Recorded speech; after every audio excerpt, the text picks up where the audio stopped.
my state, this is my team.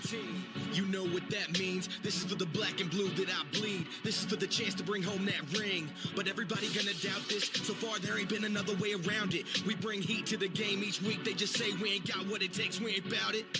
Well, y'all can just keep saying that we ain't gonna make it, but at the end of the day, this will be the Panthers nation. You know, this ain't a game to us major players at every angle that you can think of. That's why you hate us. Get out the way of greatness. You can look at our faces and see the blood, sweat, and tears that it took to create this. Yeah, I know what you're thinking, but you can save it. Cause even on the darkest of days, you know we're always gonna find a way to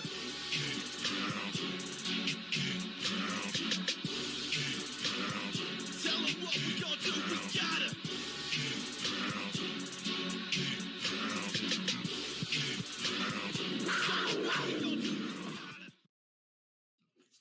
Yeah, that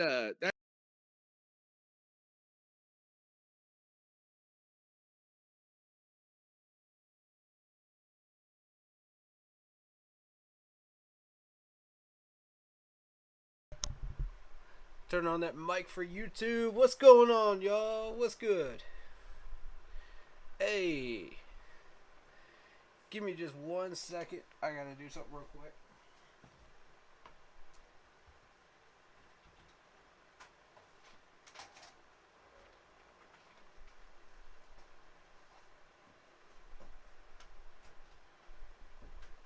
Okay. We good. Just had to check on something real quick. Alright. Let's get into this stuff, man. Yo. If you like the channel, if you like the videos, if you like the streams, hit that like button, hit that sub button, hit that bell, select all, leave a comment down below if you feel like doing so, if you're on YouTube. And don't forget to check out the Facebook group page, Keep Pounding in all caps, on Facebook for in-game posts, polls, opinions, and reactions to NFL news. Plus, schedule releases and our Fantasy Football League for the channel officially, which is pinned on the top of the page. When you come into the page, just scroll down just a tad bit, and there it'll be. So if you're interested in that, Yahoo Sports Fantasy Football League Keep Pounding is the league name, and we will get you in. So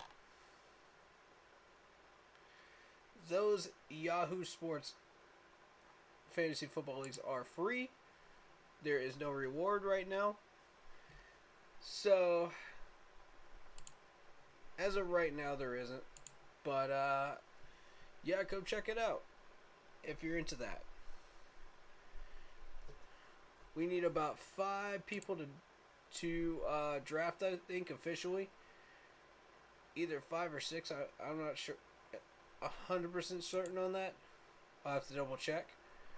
But, yeah, it looks like 5. I think 5.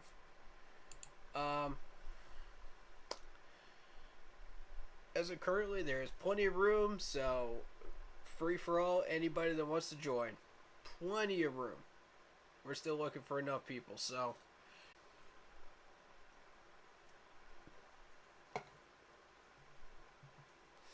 Alright, first of all, I want to say, yes, we are doing these pregame stream tonight instead of Thursday night. You know, ahead of the game on Friday.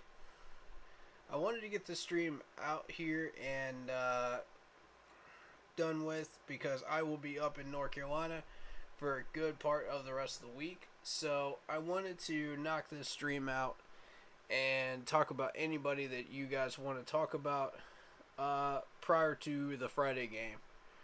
So shout out to Sean. How you doing, man? Also, shout out to whoever it was I met today that just subbed today to the YouTube channel. Welcome on in.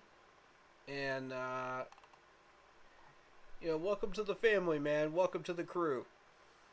We're excited to have you. And shout out to everybody that I've actually met that has subbed or followed here, you know, it's an absolute pleasure, and I love talking to Panthers fans. Doesn't matter where it is, even if I have a busy schedule, man, that's what's up. I'll let y'all know if I'm busy, man. I'm very polite. I'm very approachable, but I'm very polite. You know what I mean? So,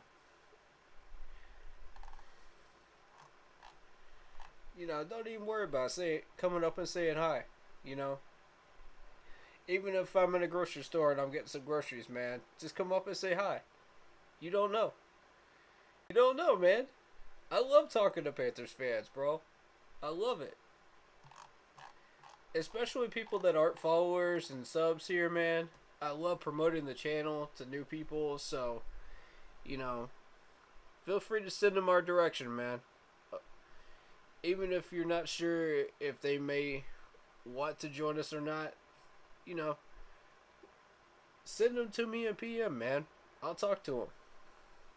I'll be glad to. I'll pitch the channel. I don't mind it.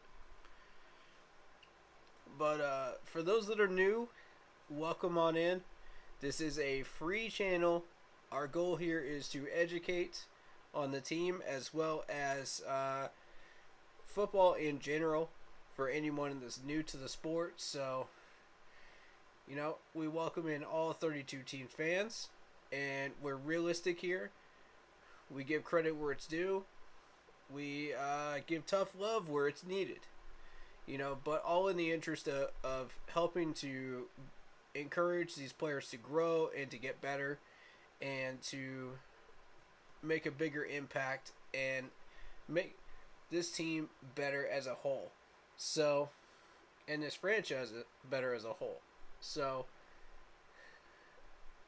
and our mantra, keep pounding, obviously comes from Sam Mills. We don't just say it here, we shout it. We shout it from the rooftops, y'all. I'm telling you, we do. Every single one of us here, man. Because it's bigger than football. People outside of the Panthers fan base don't realize, man, it's so much bigger than football. When they hear those two words, it's like, it doesn't mean much to you if you're not a Panthers fan. But if you are a Panthers fan, and you've been a Panthers fan since the very beginning, ever since the John Fox days, ever since the Inception days, you definitely have heard the story and you know the legend. And when you hear keep pounding, get chanted in those stadiums, man, it gives you chills, doesn't it? Every single one of y'all done it. That's how it is, man. That's how we do in Carolina. Man, it's such an honor. It really is an honor and a privilege to be able to use this mantra as our page name and our channel name for as long as we have. And I will continue to do so for as long as we can. I really am blessed and privileged to have gotten to see Sam Mills himself play. Not in person, but on screen, and during the John Fox days, when I was first learning about this team and what we do, and about the game in general. And it was such an absolute privilege to watch him do what he does. What a unbelievable honor to have our first Panthers Hall of Famer in Canton, Ohio. And I'm so happy it's him. I'm so unbelievably happy it's him, man. Alright, that being said, man, can't wait for that keep pounding game against the Cardinals. That's going to be sick, man. I can't wait to hear those keep pounding chants in that stadium, bro. I can't wait. Oh my God. Y'all better bring that energy on that day too. I want to hear that through the screen. Everybody that's watching that game, man, I want to hear it. I want to feel your energy. Because that's what Sam Mills means to us, man. For real. Real talk. Alright. So let's get into this this week 2 of preseason action here. So we got Shaq Thompson coming off the PUP list. Obviously, Baker Mayfield has been named starter. That's the biggest news today. Or throughout the week, really. I heard about that news yesterday, but when they announced it. And here's the thing, Matt. As long as Mccloud is injured with that foot injury, Sam's not going anywhere. I mean, it's blatantly obvious at this point Sam is not going to go anywhere. We can't trade him, we can't move him, we can't do anything with him. We're stuck with him. So, but I am thankful that Sam gave a respectful response and the correct response, saying, I'm going to do everything I can to help get Baker ready to go. And that's awesome. You know, that's very supportive. If you've watched Camp Confidential, you know, they were encouraging each other. And Baker was giving him tips, you know, and I love that. I was like, huh. We got a quarterback that's been around for a few years giving Sam Darnold some tips. Okay. Okay, I'm with this, you know. I'm 100% with this. So, you know, next thing I want to point out before we move on to the Bills is, I don't know if you guys read the post on Facebook, but I just want to say I am incredibly proud of our players for not taking the bait and not picking fights with New England. Knowing their history, knowing how dirty these players are, knowing how dirty their coaching staff is, and not picking fights anyway. I'm incredibly proud of y'all. That shows self-restraint and self-control. And we're going to need that. Down the line, we're going to need that. Some team is going to have a player that's going to piss us off, and we're going to want to fight. But I'll tell you what, man. I don't know if these players were listening to my stream or not, but if they were, and they heard me say, win the battle on the field, and they actually did it, I want to say thank you. Thank you so much. Because y'all know how animated I get about this New England team, man. Y'all know how much I don't like these guys. And frankly, they piss me off. And I know y'all saw the stream where after the second joint practice, I ain't going to say no more than that. But they have a history of doing that garbage. And it infuriates me to no end. I was like, are you serious? Again?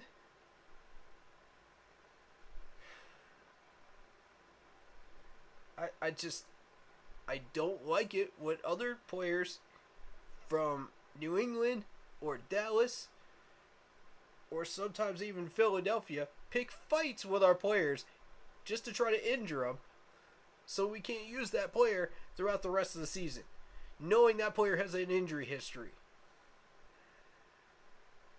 And y'all know exactly which player I'm talking about because they took a cheap shot at him. But hey, everybody stay chill. Everybody stay calm. We didn't get in fights. I'm proud of y'all, man. That's my team right there. That's my team. We won that battle right there. We won that. We absolutely won that self-control battle. And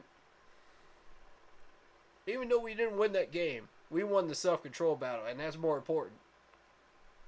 Because we showed it that we have integrity. You know, we show we're not going to come out here and throw fists, you know. But we're going to play. And we're going to try to beat you on the field the right way. That's integrity. That's something you cannot teach. I'm so impressed. And so proud of this team right now. We haven't even played a single down in the regular season, but I'm proud of these boys already. That shows guts right there. You know, it's easy to throw blows, man. It's easy to put up them dukes, man, and go at it. It's hard to restrain yourselves and have that self-control, man. So, I got so much respect for that right there. Even though you got that much passion rolled up, man. And I know y'all want to go at it, man. I know y'all hate him. I know that there's a few instances where y'all wanted to put up them dukes, man. And they took some cheap shots at y'all. I'm proud of you. Alright, so that being said, I'm gonna completely overlook that touchdown celebration because you know what? After all those garbage touchdown celebrations that Brady and company have been using against us, man, over the years, I think it's only fair we get one back. Even in preseason, man. How y'all feel about that right there? Y'all cool with that? I'm cool with it. I'm totally cool with it.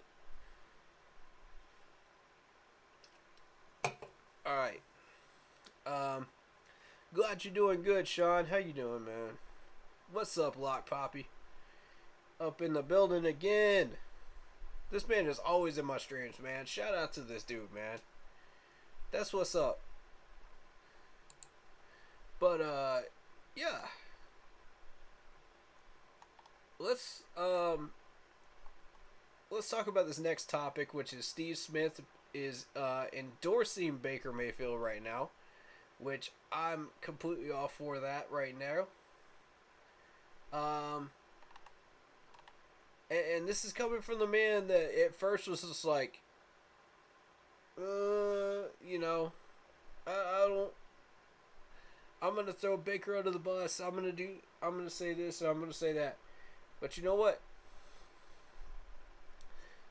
At the end of the day, Steve Smith is a team man. He is a team man, and he will always be a team man. He loves this team. Point blank.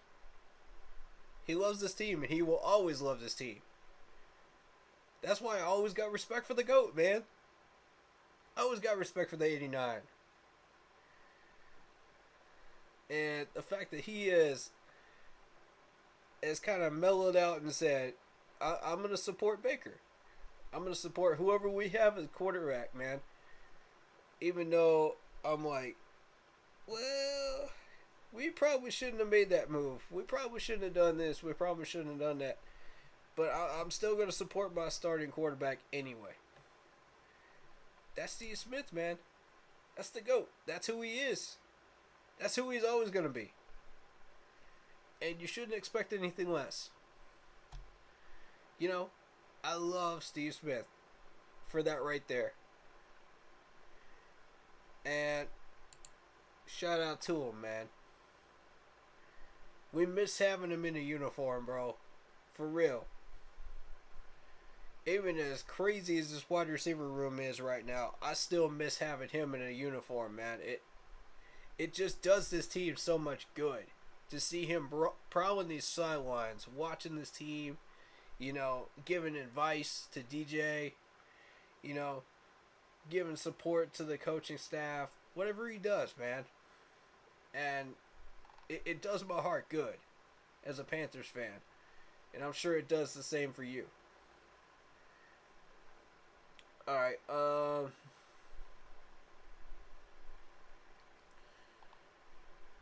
so the next order of business here is now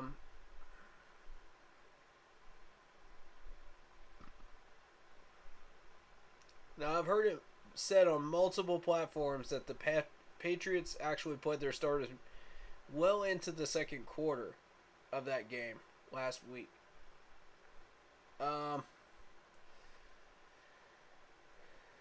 And our second and third stringers actually held their own for a good chunk of that. You know, the fact that that score was as low as it was on defense shows me that our second and third string are really coming along well. We got a lot of work to do still. Of course, the fourth stringers need a lot more work. I'll say that right now. Fourth stringers need a lot more work. About a third of them are camp bodies at this point, but you know, still, we still really need to work on run defense. That's our main kryptonite right now on defense. And I don't know how to feel about that because we got some big bodies on that defensive line. We got Davion Nixon, you know. We got some bodies, man. So I don't know how to really interpret what's going on with that run defense right now and how we can do a better job of solving it. My theories as of right now are the linebacking core was very helpful back in the early 15, 16, you know, time period when we had a strong linebacker core. Of course, we had Luke Kuechly, we had Thomas Davis, and a lot of them, even A.J. Klein helped out a lot with stopping the run. So, you know, you didn't see these guys get 2 to 3 yards a pop, you know, like they were getting every single draw play against us this week. So, you know, fact remains, we still got to do a better job of that run defense. We got kind of a weak linebacker core at the moment. I'm not saying it's bad. I'm saying it's weak at the moment. We just need to add some bodies. You know what I mean? And the one we got recently, as of the last week, is just a camp body. No. We need some bigger guys, man. We need some run stoppers. Yeah, we got $21 million in the bank right now. Yeah, we could be spending it, but there's $30 million in the red for next year.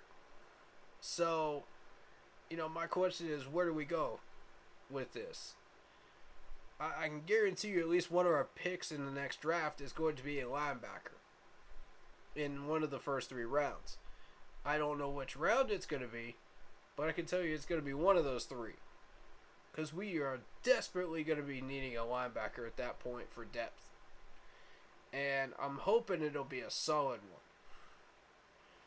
I'll actually stretch that 1 through 4. 1 through 4. Because we actually went as far as the 4th round to go for a linebacker. The last draft. So that's fine.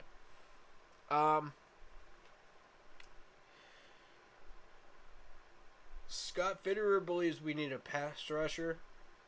I do agree with that. But what we need is both. And I've been saying this for a few streams now. We need both in one player, in one roster spot. You know what I'm saying? That way we can cut off the edges. We can cut off the draw plays. you know, and he would be there and available to help out with tight ends.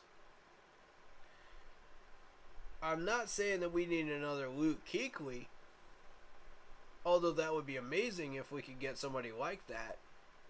But I'm saying, and I don't think any linebacker could really match up to what Luke Kuechly was, you know, or Thomas Davis. But to find somebody that, you know, at least measures up somewhat to those skills, you know, and measures up somewhat to that bar that those guys have set back then, would be ideal. That's kind of what we're looking for. Frankly, I'm looking for an AJ Klein type. And when I say AJ Klein type, I'm saying, yes, AJ did struggle with the coverages. However, he was mainly a run stopper. Like, when this dude was out on the field, you're not running a sweep, you're not running a counter, you're not running a draw, you're not running an ISO, he is there. I mean, the speed on this man and the tackling ability on that man was incredible. And he learned from the best. You know, and he became an instant starter with the Saints, which I predicted. But, I just had to watch him, and I already knew he was going to be an instant starter. I wish we could have kept him, man. He would have been sitting right there with Shaq right now in his twilight years, you know? Getting the last few years out of him and getting that retirement in, you know? But that's a shame. It is what it is. But I would say that level of talent is what we're looking for. You know, that level of speed, that level of strength, that level of tackling is what we want. You know, you don't necessarily have to be the best pass coverage linebacker out there, because Shaq can get the job done for you. You know, Damian Wilson, when he's out there, will be able to handle that business, you know. And we all know Luvu can handle his bone out there right now. So, you know, I'm just looking for that AJ Klein type to hold down the fort, you know what I'm saying? That's what I want. That's going to be hard to find. I think we got a better shot at finding that in the draft than we do free agency at the moment. But, yeah, that's our main kryptonite on defense. And we got to solve that problem. Because, as I predicted, New England ran circles around us. They ran absolute circles around us. I was worried about that. If y'all saw my pregame post, y'all knew I put that in there. I almost highlighted it, because I knew it was going to happen. And, you know, Nixon can only do so much in there. You got to have, as much as I love Nixon for those pass deflections, for what he's been able to do out there, you know, it's still not enough, unfortunately.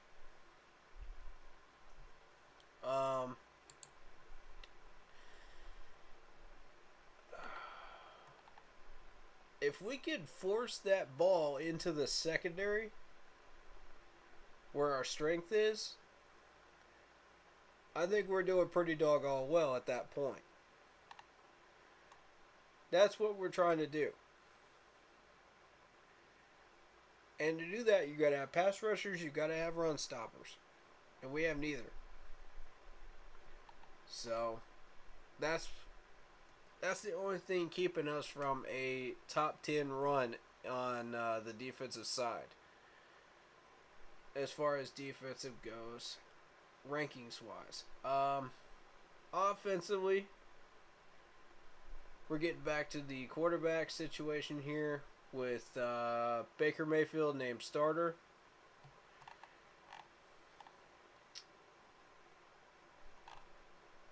And realistically, we all expected it. And I just have this question. I do have this question. On that 4th and 1 against the Patriots, and this is getting into coaching now. It wasn't even 4th and 1, it was 4th and inches. We have so many plays in this playbook that we could have used. Even just a quarterback draw. Where we're not showing our hand. We're not showing anything that we would normally use during the regular season. You still got even a notebook that thick of plays that you could use. Like, literally. And I don't understand why we didn't use one of them. Now, I get, there are coaching tactics where you're trying to get the defense to go off sides. I get that. I do understand that. Okay, you don't get him to go off sides. At about 3 seconds, snap that ball. Okay? Do something with it. You're in the opposing field. And don't talk to me, Matt Rule, about field position and flipping the field, because that field's already been flipped. All right, you're on the opposite side of the field into their territory.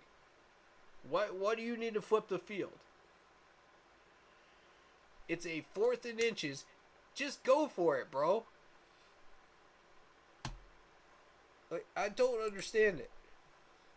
I don't get it. That is proper. And I get it's preseason. I get that. You're trying to instill in your offense that they're trying to get the defense to jump off sides. Fair enough. There's a certain point where you got to draw the line and say, this is not working. It didn't work. You got about 3 seconds ticking down on that play clock. That's where you got to draw the line and say, okay, this is not going to work.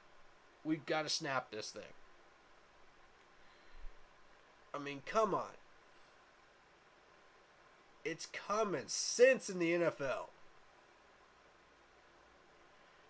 I don't care if it's preseason, regular season, playoff time. Doesn't matter. It's common football sense. And I did see some timeout mismanagement as well. And I'm sitting here going, Matt Rule is starting to fall into those Ron Rivera habits that pissed me off royally in 19. He's starting to go down that road. And I hate to see that, man. I really hate to see that. But he's just not ready for the NFL. Like, honestly, man, go back to college. Learn what you got to learn. Even just be an assistant coach for an NFL head coach that has some knowledge in the NFL. Do that. And then come back and try to take a head coaching job in the NFL. Once you've done that and learned properly, you can't be making dumb mistakes like that. You gotta. And let's not even get started on his evaluation of the roster. For the depth chart.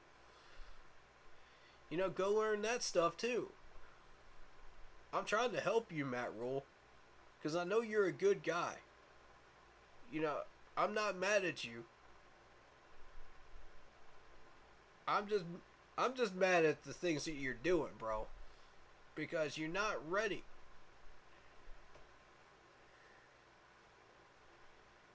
It's embarrassing. It really is. everybody, even Urban Meyer, figured out he can't get this stuff done. And he went back to college. He didn't even last a full season. And he said, nope, I'm not ready. I'm not ready for this. But then again, tell me a head coach that is stuck around through Jacksonville for a number of years.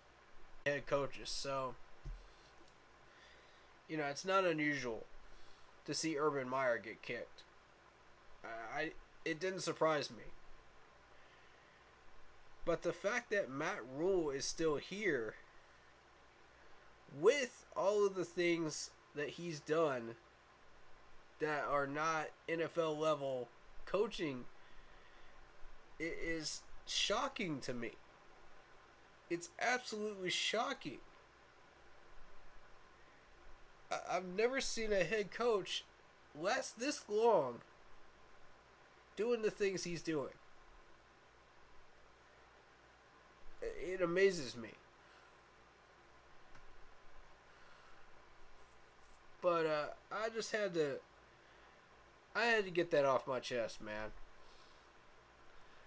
Let's go to the chat. One player I liked we had in the past that I wish we didn't let go of was Bruce Irvin. We had him during the 2016 service season, and he was a beast. Yes, he was. That is correct. I really did like Bruce Irvin myself. I think it was a money issue. We just didn't have money to pay the man. But would I have loved to see him stay? Absolutely. I liked his attitude. I liked who he was. I liked his personality. I liked how he played on the field. I liked his aggressiveness. And how he went about his business. That's a good role model right there of what we're looking for, in the linebacking crew. Similar situation to Hassan Reddick. Yeah. Agreed. Yeah. Yeah, Bruce Irvin was highly overlooked at the time. And he's still highly overlooked. But his skill set at the time was very, very useful to us. Considering the situation we were in. And like I said, it was just a money issue, man. I hate it. I hate it, but yeah, you bring up a good point there, Black Poppy. I appreciate you, man. Shout out to you on that one. And yeah, I do miss him.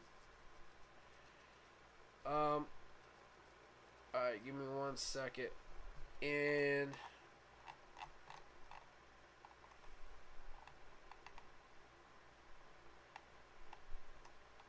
tell me something. How do y'all feel about Matt Corral being out for the season? How y'all feel about that, man?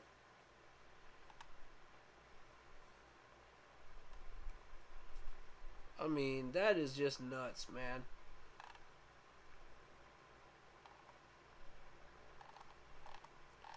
And by the way, I do encourage people to watch the last 2 minutes of every preseason game.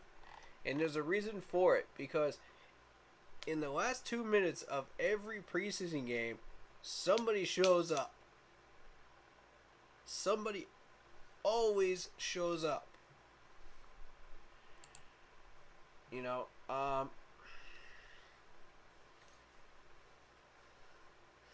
So for me, in that 2 minutes, let me check my notes real quick. Because for me, in that 2 minutes, it looks like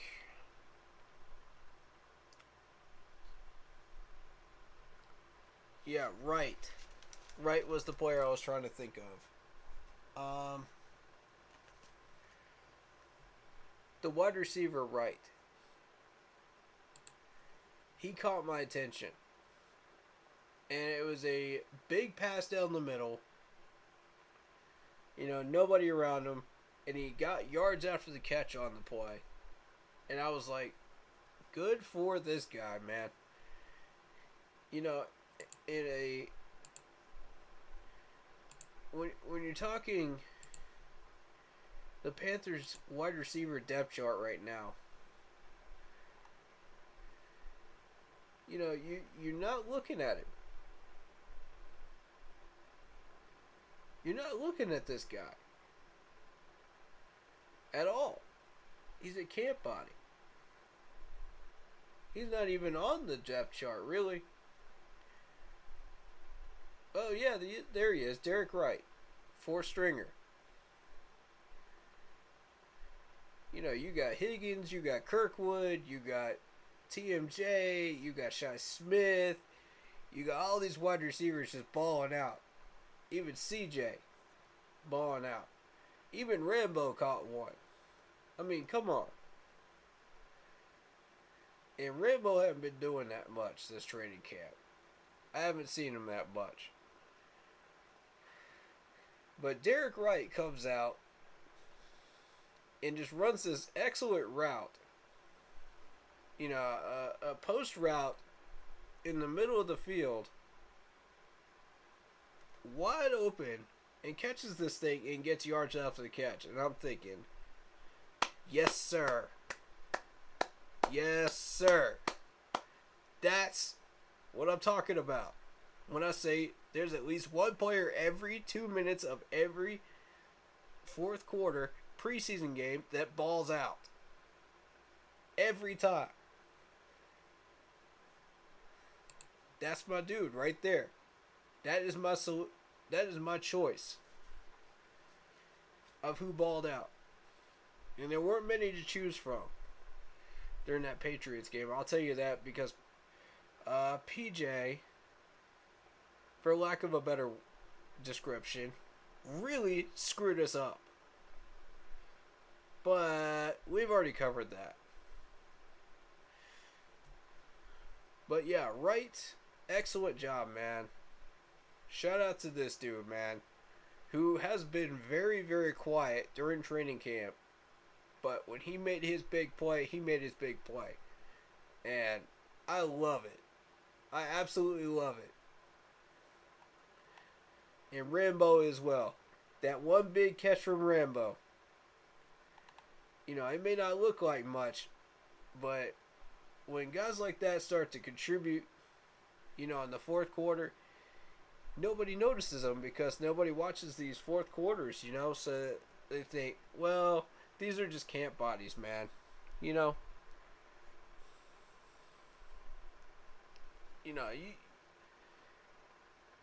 nobody's watching this stuff, man. Everybody's falling asleep. They're not watching fourth quarter. But that's exactly when you should be watching because these guys start balling out. And I want to welcome my man Andy into the stream on Facebook. How you doing, Andy?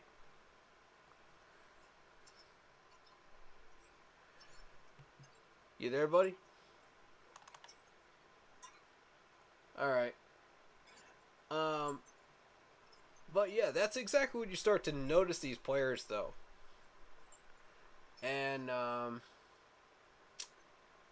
you gonna mic, Andy?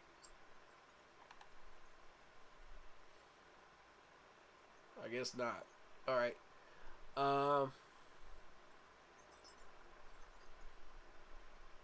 You either start to notice them for the good or for the bad at that point. And we have reached cut day. A lot of people that I expected to be gone are gone. We'll go ahead and look at those. Let me put that up on the stream for YouTube. Carl says I watch it all the way through first to fourth to see who I like. Yeah, exactly, man. And that's exactly what you should do. Is check out all these guys, man. Whether they're camp bodies or not. You never know who's going to show up and end up making these 53-man rosters that you don't expect to make them to make it. And if you've been paying attention through training camp, if you've been hearing the same names over and over mentioned, you know, in my videos and in my streams that I've been pointing out and calling out, you know, it's not going to be a surprise to you when they start balling out and making plays during these preseason games. You know, like this wide receiver battle. You've been hearing these names over and over and over again. Kirkwood, Shi Smith. You know, you're going to keep hearing these names all throughout preseason. So, when you get all the way down to fourth string, some of these guys are going to make it, some of them are not. And the first two cuts aren't really going to surprise you that much. You know, it's going to be a bunch of camp bodies that we hired, you know. And according to Corey McKinney, you can always stay, go through 3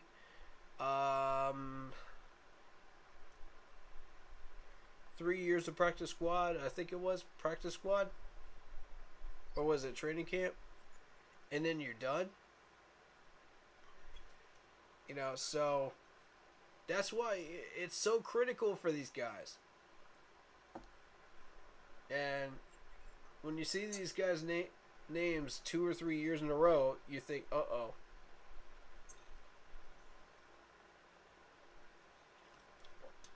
You know, make it or break it time. So, let's take a look at a few of these cuts here. So, we released Austin Player. As I said before, camp body. Kalon Tolson, linebacker, camp body. And when you get to this point, you know, that's exactly what you should expect, is camp bodies being cut.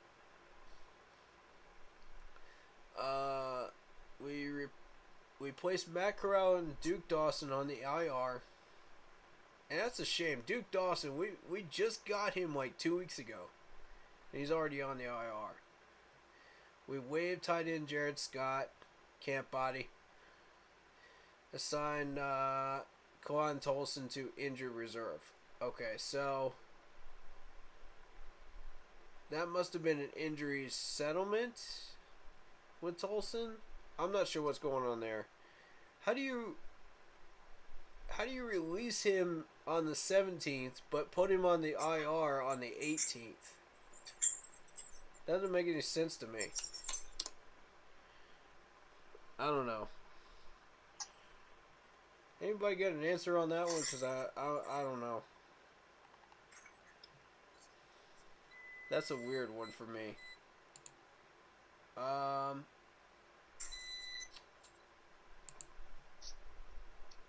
But yeah, that's what we're looking at right now.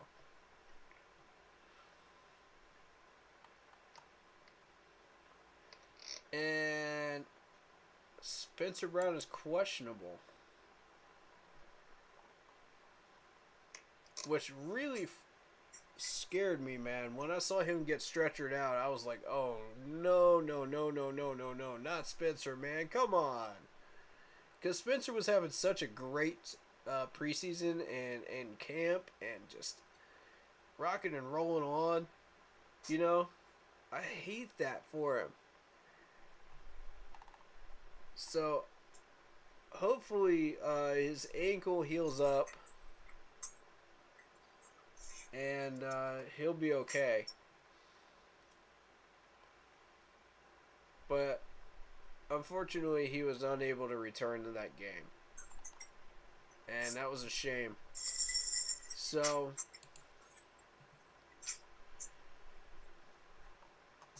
I'm a huge fan of Spencer Brown right now. He was the only one to be able to actually run on the left side during that Washington Commanders game when we had the issues. of run game. But here we go.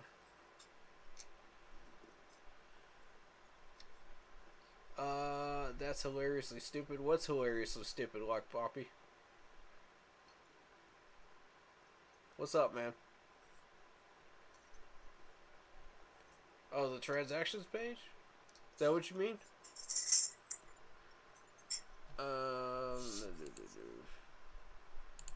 Let me go to Facebook. Let me see this comment real quick. DJ Moore is the only big name wide receiver unless you count Robbie Anderson. They're going to have to go after some big name wide receiver in the draft next year. Actually, don't be surprised if some of these wide receivers that you've been seeing during preseason, one of them steps up and becomes that huge number 3 for us. I've been really looking at TMJ before he got hurt and put on the PUP list. I'm also really looking at Shi Smith and Keith Kirkwood right now. Those two are in a real all-out battle right now for number 3 spot, and both of them want it. And it's been a real thrill to watch these guys play and actually compete with each other. That's what preseason is, man. When you watch these guys compete like that, that's what you want to see. That's healthy. I need to see that at every position. I know I'm starting to sound like a broken record here, but that's what I need to see every position, though. You know, you come out here, you come into our training camp, you're going to have to compete for a job. I don't care how long you've been here. Even if you've just been here a week.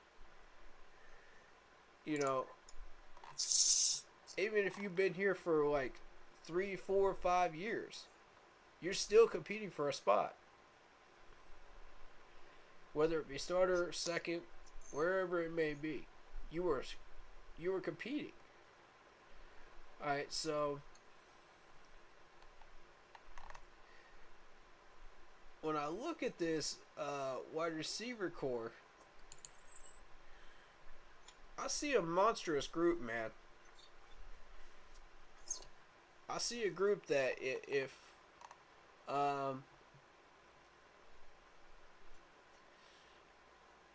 yeah, see, they got TMJ starting. Look at this. TMJ is starting. That's exactly what I predicted was going to happen. I've been watching him throughout camp and preseason, and I said, if this dude gets healthy, he will start. He is leading the way. And no offense to Shi Smith and Keith Kirkwood, man, because these two have been really going at it. And CJ's getting in the mix, too. Higgins is making an absolute run at it as well. You know, if you look at the stats of these guys, man, I really like them.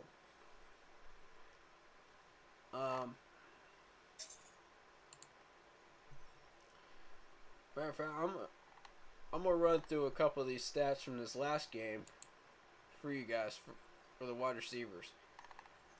I think you'll be very surprised. Yeah, see, Derek Wright, 1 catch for 32 yards. That's that one play I was talking about in the 4th. 32 yards, y'all.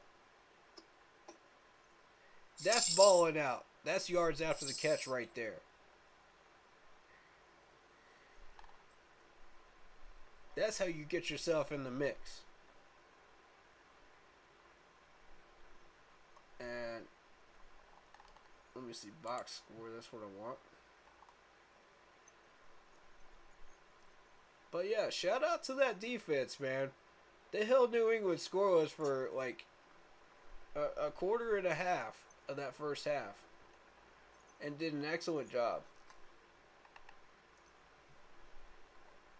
It wasn't until they started running the ball that's when they started to get that edge. But we were handling our business with the corners. We were handling our business with everything else. But, yeah. That defense is looking very encouraging right now. But that's not what we're talking about. We're talking about the wide receivers at the moment. Alright, so you got Keith Kirkwood, 2 catches for 31 yards. You got Higgins, 2 catches for 11. You got Shi Smith, 1 catch for 8.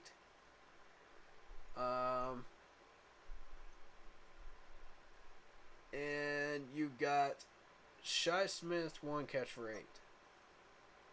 I already mentioned Shi Smith, didn't I? Yep. There's...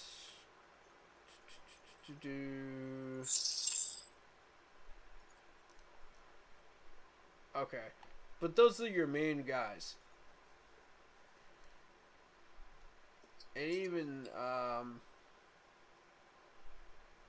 even Rambo got involved. 1 catch for 9. But, I mean, this wide receiver core is looking strong, man. And this is against some decent corners. So, this is against a decent secondary.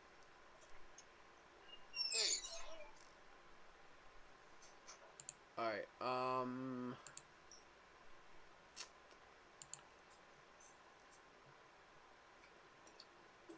let's take you through that Washington game. From the first preseason game. And this is where you're going to start to see these guys kind of shine a little bit. Because Washington didn't exactly have the best secondary out there. They've been having linebacker problems. So, here's Derek Wright. Again, 3 catches for 46. Keith Kirkwood, 3 catches for 38. You know, Shi Smith, 2 for 34. Even Zylstra got involved, 2 catches for 32. Higgins, 3 catches for 22. Yeah,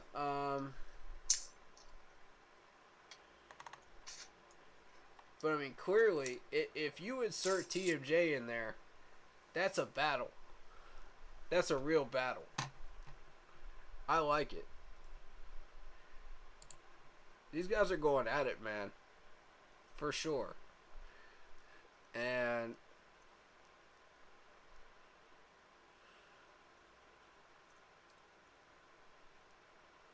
we put him on IR, and the next day we released him. Yeah, I don't understand what's going on with that transactions page. That was really weird to me. I've never seen that.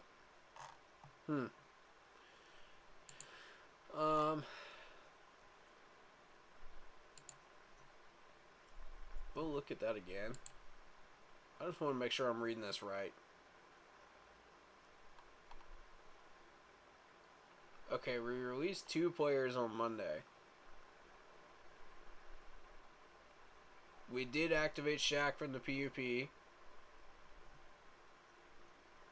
And in case you guys missed it, we did sign linebacker Josh Watson on the 17th.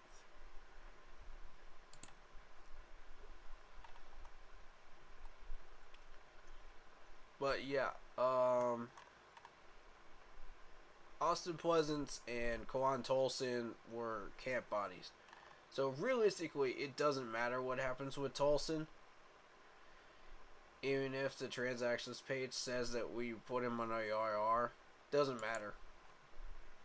To be honest. Okay, there we go. That's why. Okay, it wasn't updated. That's why. Okay, so we terminated Jacob Tuioti Mariner. We waived Chris Westry, Kamal Martin, Nate Becker, Bradwell, Wyatt Miller, Nate Becker. Was the tight end camp body. So, this is a lot of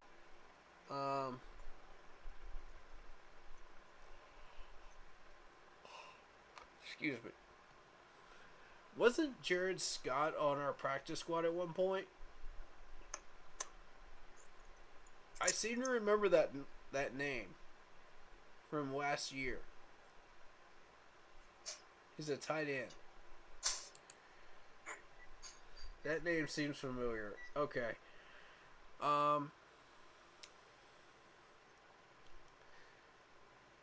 Richard Higgins for number 3's wide receiver spot. Watch. I mean, maybe. Maybe.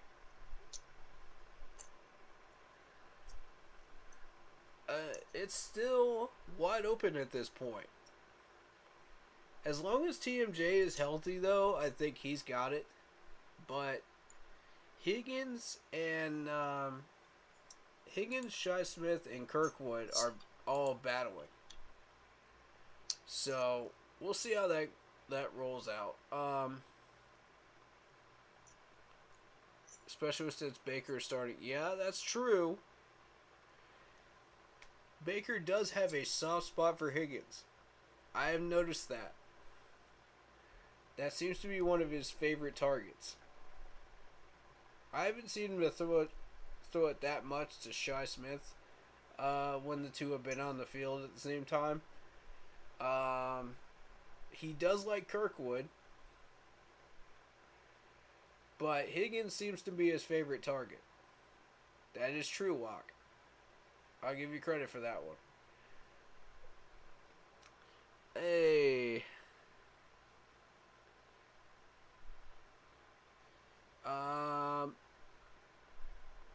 Jake Heyman, 99. Go Bills. Okay. Hey, we welcome in all fans of all 32 teams, so best of luck to your Bills this Friday. Hope you guys get some answers on your team and find out anything that you are still trying to figure out. You know, I got tons of respect for the Bills right now. I got tons of respect for McDermott and what he's built in Buffalo. I'm not thrilled with the fact that you guys have been picking up all of our leftover players, you know, our leftover table scraps in the last few years. But, hey, especially the fact that half of them are from our Super Bowl team. But we won't talk about that. Hey. Much love to the Bills Nation up in here, man, and the Bills Mafia. Appreciate y'all coming up in here, man, and representing yourselves. That's real talk. Since we're talking about the Bills game, first I'm going to get to these Facebook comments before they disappear. I have no idea where this theory came from, but here in Pittsburgh, the radio sports host for a wide receiver is 5 catches and 50 yards. If you do that, you've had a good game. So 1 catch or 1 yard under those is a bad game. And again, I have no idea where they came up with that. Yeah, I don't know where they came up with that either, bud. But that's interesting. Yeah, I like these comments from Andy because he gives kind of a perspective from the people up there in Pittsburgh and their radio station and what they talk about every once in a while. So it's really interesting, especially when we play the Steelers. So I do want to welcome your comments around that time. Maybe we'll schedule up something on the stream to where you can get some words in, you know, and talk about your team when we play them late in the season. But right now we're going to focus on the Bills. And just looking at this depth chart right now, you know, Josh Allen has been exceptional the last few years. It's going to be real interesting trying to battle against him. You got Singletary hasn't really impressed me at the running back position. Yeah. James Cook I've heard of. Zach Moss I've heard of. Stephon Diggs is one we need to watch out for. He's had some numbers, man.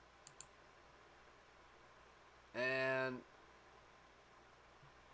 depending on how long they keep him in, this is going to be a very interesting first quarter against our corner crew here.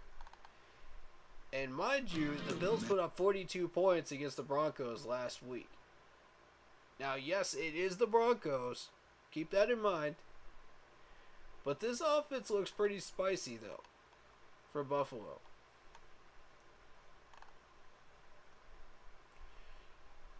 So, last year,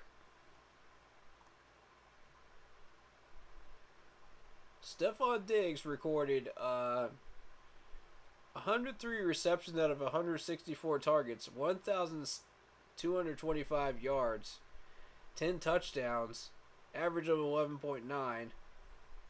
His longest play was 61 yards. And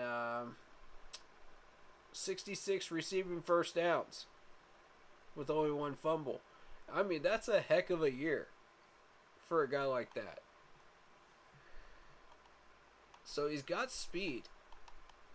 He's definitely got skills.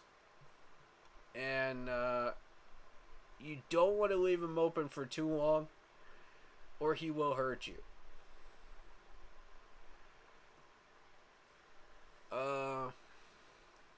Apologize.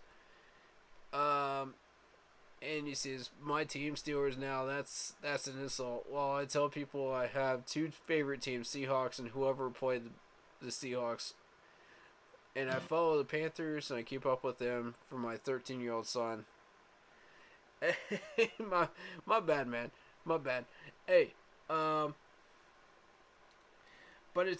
it's interesting to get your perspective from like Steelers radio and stuff like that up in Pittsburgh, you know, and find out what they're saying and just get that outside of the box perspective. You know, it's fun. Yeah, we don't get that down here in Carolina, so absolutely encourage that. You know, whatever info you can give us, man. We are definitely looking forward to it, especially anything they talk about us, specifically the Panthers. I'm very interested in that.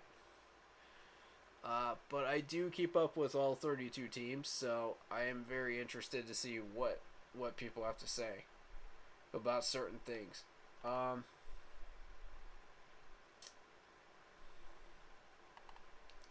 But yeah, Stephon Diggs. Numbers are up on the screen there. Very dangerous guy.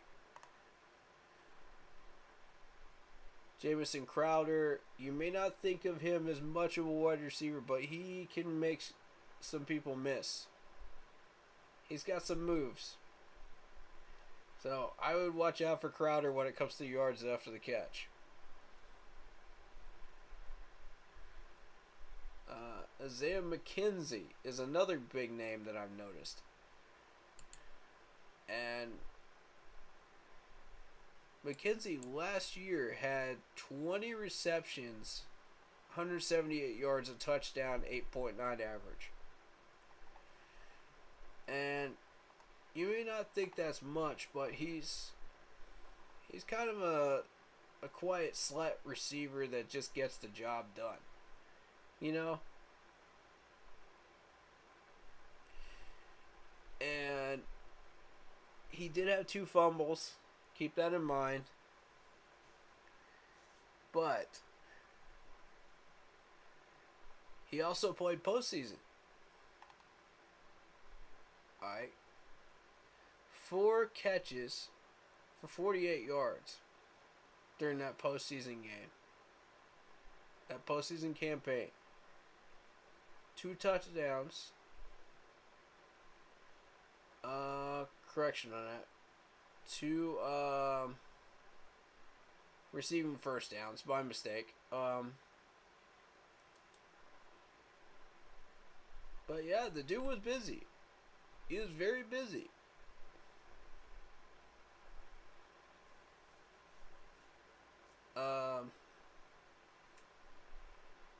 AFC Divisional, where he got 3 of those catches.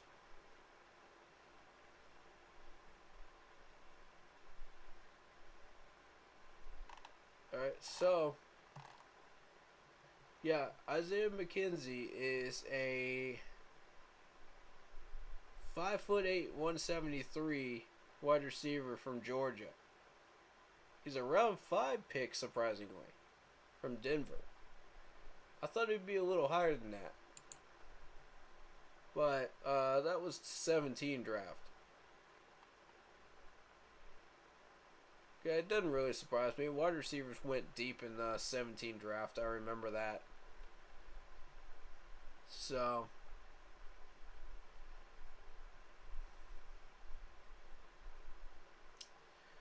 looking at the tight end position, that doesn't really spook me that much.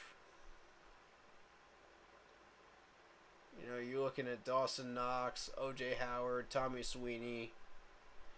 None of those guys really,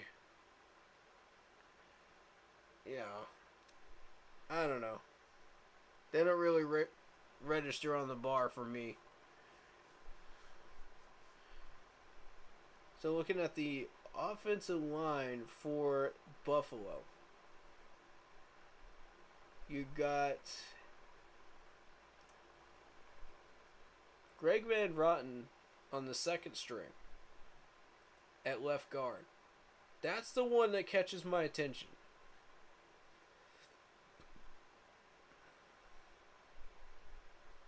Now, if anybody remembers how Greg did when he was with us, he was alright. He was an okay guy. You know, I wouldn't say he was one of the better left guards out there, but, you know, he got the job done.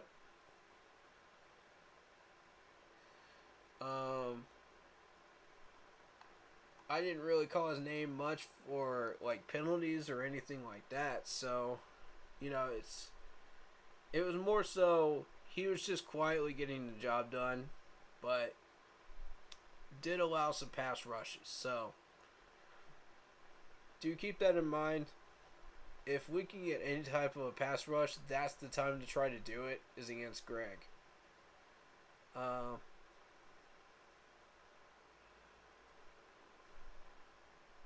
I will have to admit I'm not as familiar with some of the rest of these names. So, if any of them stand out to you, point them out. But we're going to head down to the defense for the Bills. And this is where the Bills' real heat comes from. This is what makes the Bills right now. Before we do that, let's get to these messages on Facebook here.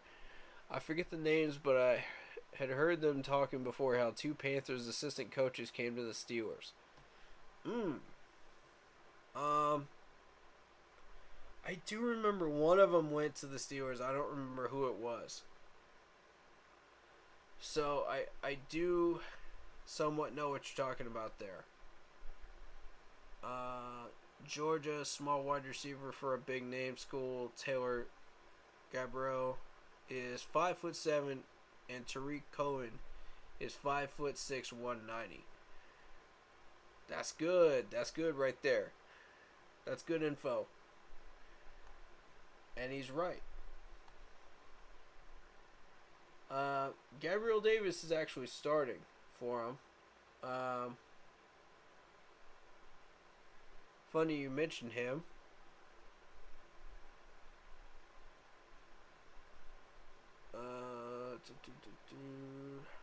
Tariq Cohen. Ooh, excuse me.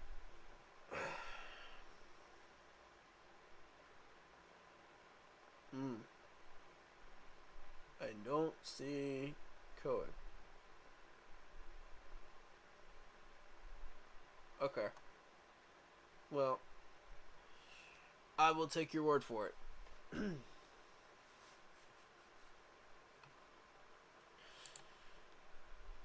Let's move on to this defense. Now, the obvious names are going to stand out to you right out of the gate. Greg Rousseau, who came from Miami in the draft. Immediate starter. I mean, this dude immediately got my attention during that draft time. You're looking at 42 solo tackles, 4 sacks, 1 forced fumble, 1 interception last year. This dude is a beast. Okay? I warned everybody about him. I did. I was not thrilled when Buffalo took him. And here's the reason why. You're looking at a 6'6", 266-pound guy. But his strength is absolutely unreal on the field. And his speed is very impressive. So you're looking at 42 solo tackles out of 50. Only 8 assists, 4 sacks, 1 forced fumble, 1 interception. 4 pass deflections, 8 stuffs, and that's just for the regular season last year. Let's talk about his postseason numbers. 3 total tackles to him solo, and you got 1.5 stuffs, which run stuffs. I mean, the dude's absolutely a beast.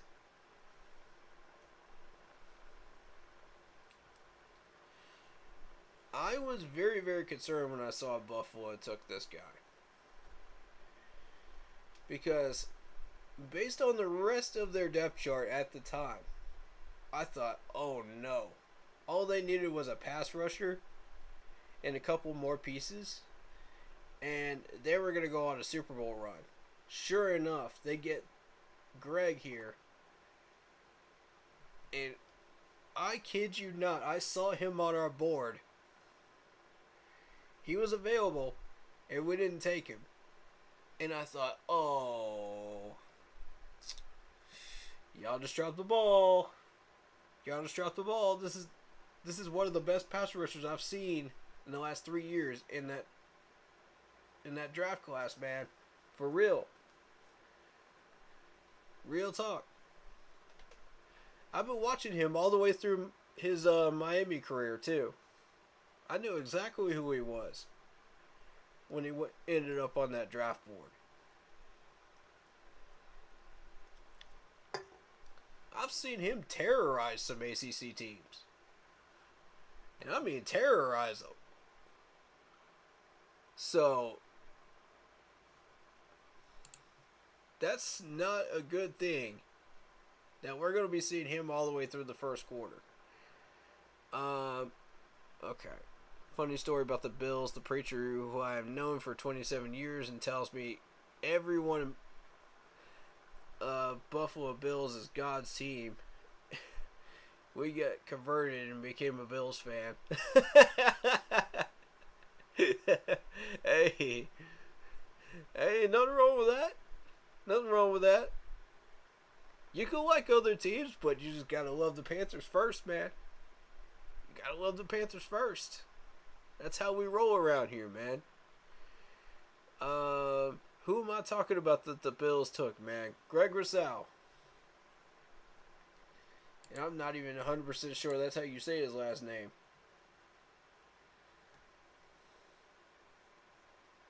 But yeah, starting defensive end. Dude's a monster. Now, the next one that's going to catch your attention is Daquan Jones. And Daquan Jones, if anybody's been paying attention to the defensive tackle position, this dude's a monster too. 6'4", 320 pounds. of just pure muscle on this dude.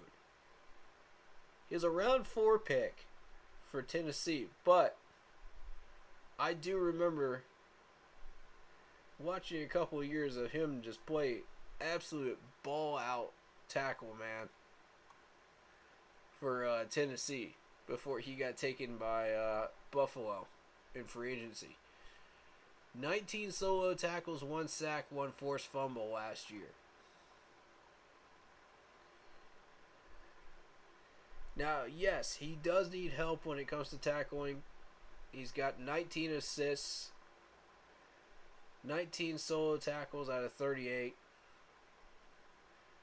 But his pass rushing is very, very impressive and run stopping. 7 stuffs last year. And the forced fumble speaks for itself.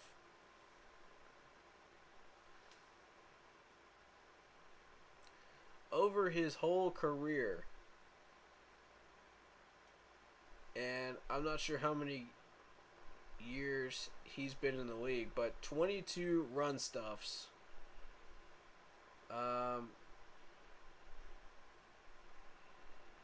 He even had a kick blocked added to his resume.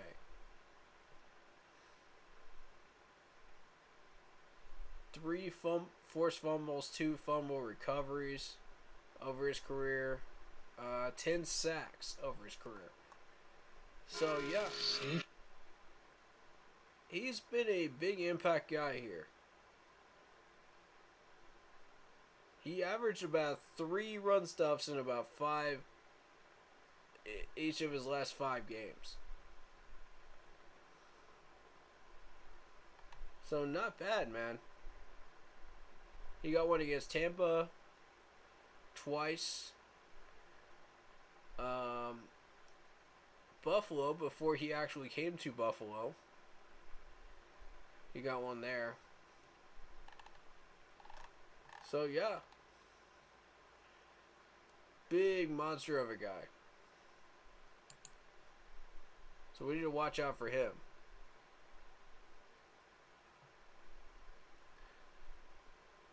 Now, if you know anything about the history of our team and what we've been doing with for the past 7 years,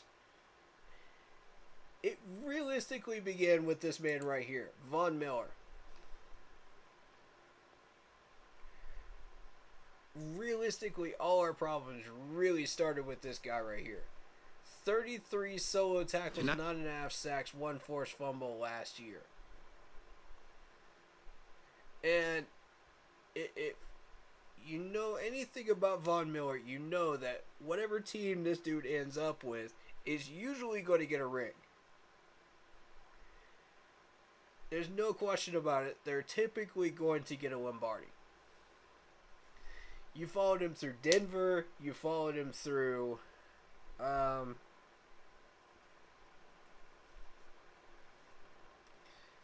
that team either gets a ring or they stop a team from getting a ring. You know, they stopped KC from getting a Super Bowl. And Von is just exceptional at making your offensive linemen really fight in every way possible. And 9 times out of 10, Von is going to win that battle in the trenches. He's just that much quicker, that much stronger, that much faster. 6'3", 250-pound guy. And it stands to reason any team that he ends up with is most likely going to get him a ring very, very soon. So, he happens to be with Buffalo right now, and we got a 7-year contract for this guy right here. That's why I'm highlighting that information, because this is big. Okay? This is absolutely mammoth big. If you got to deal with him on your track to a Lombardi, you're in trouble. Flat out and simple, you're in trouble. This is the guy that actually gives quarterbacks nightmares in the league. So, I just read the last year's numbers. I'm going to read you the full scale line here. You got 33 solo tackles out of 50, 9.5 sacks, 1 forced fumble, 1 pass deflection, 10.5 stuffs, and that's just last year. That's not even counting postseason. You count postseason, 12 solo tackles out of 14, 4 sacks, 1 forced fumble, 1 fumble recovery, 1 pass deflection, and 4 run stuffs. This dude's had a heck of a career. I got so much respect for him right now. It's insane. I mean, he shut down Mike Rimmers twice in 2 different Super Bowls. Twice. How do you even do that? Anyway, granted, we were covering up Mike Rimmers' weakness, on the offensive line. If you even dare to call it a weakness back in 2015 on that Super Bowl team. But that was our only kryptonite on the entire team. The only one. And Von Miller found it.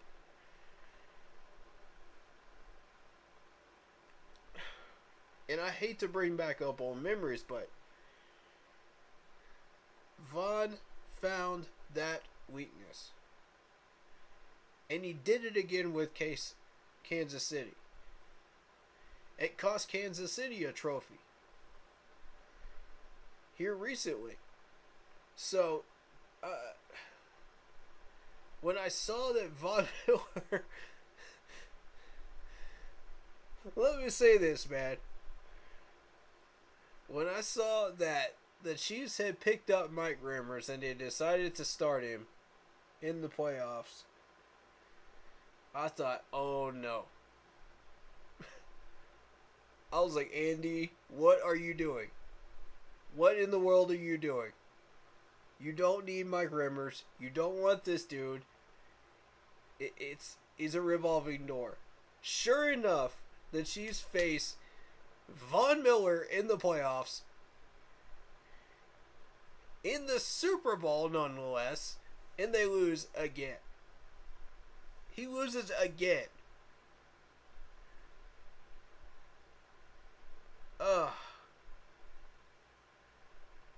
I mean, how many times are you going to get beaten by this dude? I'm just saying, bro. Von Miller's no joke. We got our hands full. This O-line is not going to fare well against him. You want to really test your O-line? This is the guy to do it. This is legit top 5 most dangerous linebackers out there right now in the league. And he's going totally under the radar. No one's even noticing this dude.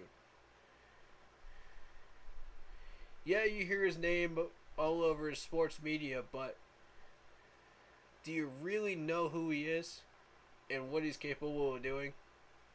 Have you really looked at his numbers? Have you really watched him play? Yeah. That's the most dangerous man on this defense for me. For Buffalo. And it won't be long until he gets another ring. It won't, folks. I'm telling you. Buffalo is going for it again. They're not stopping this time. They got Shaq Lawson in 3rd string. Watch out for him. He was a draft pick. Tremaine Edmonds. And Tremaine Edmonds is a 6'5", 250-pound guy from Virginia Tech.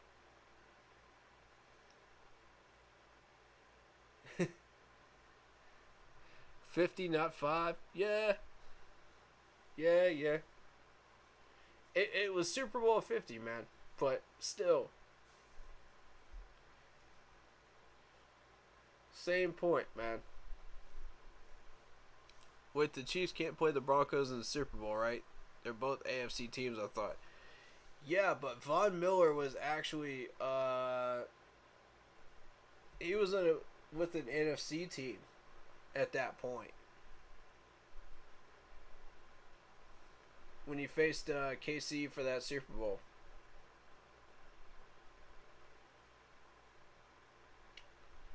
I believe so. Am I correct, y'all? That was what, 2 years ago? 3 years ago? Somebody check on that for me. Bills, boy, I love losing Super Bowls.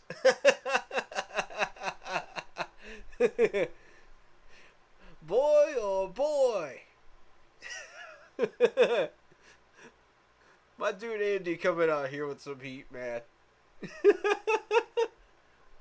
Wasn't it Rams or someone last year? Yeah, Rams last year. I'm talking about the Chiefs got into the Super Bowl and hold on, let me double check, y'all. Because the Chiefs had no business messing around with Rimmers, man.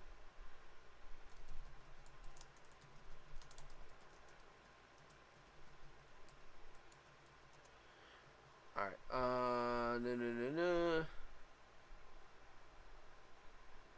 2020.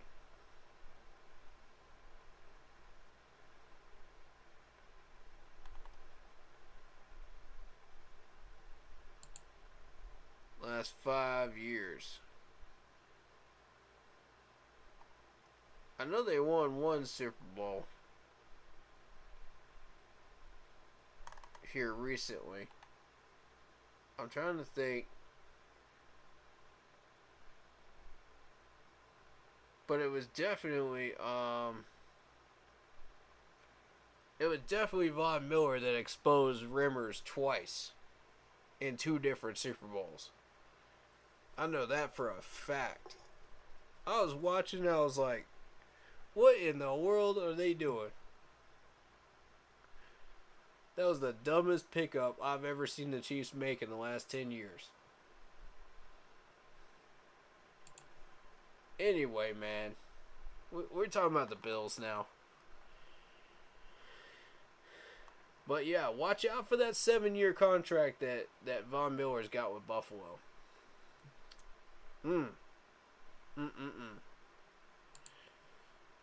That's news, man. That's big news. Now, Tremaine Edmonds hasn't really been doing that much lately. He's got his 70 tackles. He's got his 1 pick from last year. But, I mean, beyond that, you know, you look at 4 pass deflections, 10 run stuffs. Alright, so he's been stopping runs. Bills are going to have serious salary cap problems. 208 salary cap for a team. Well, Bills have Allen, $43 million, $26 million for Diggs, $20 million for Von Miller. And if there's another money player, half of their $208 million cap can be only on 4 players. Yeah, true, man. True. Yeah, Von Miller is not cheap.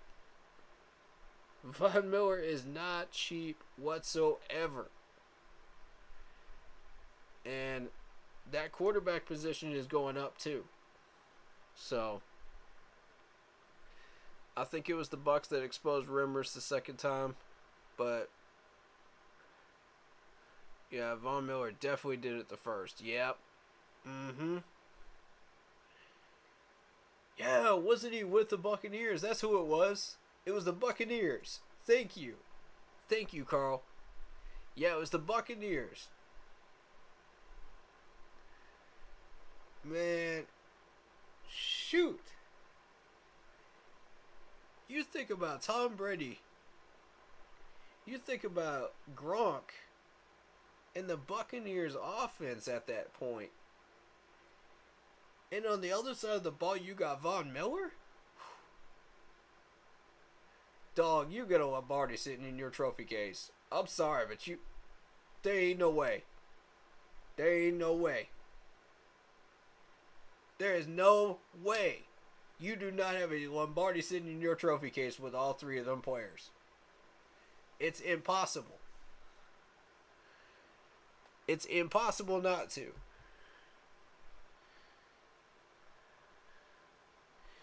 Yeah. He did play with Tampa. Mm-hmm. That's exactly who it was. Man, shoot. I'll look him back up. But Tremaine Edmonds, not that exciting. He was more of a run stuffer. We'll get to Micah Hyde in a minute. And Matt Millennial. There's been a lot of talk about Matt. So. But Von Miller, let's see.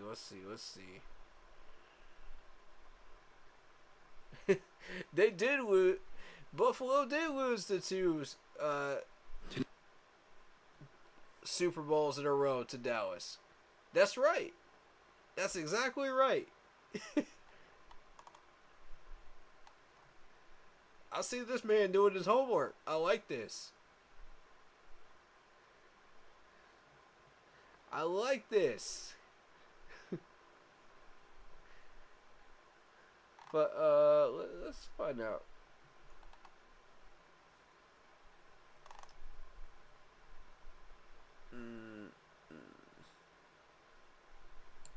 Bio.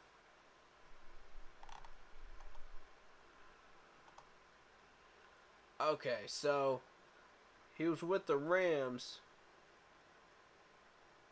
the 2021-2022 season. Alright. He was with the Broncos before that.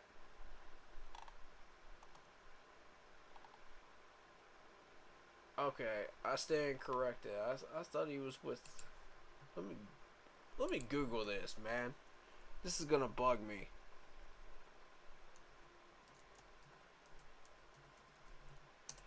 It is that important, though.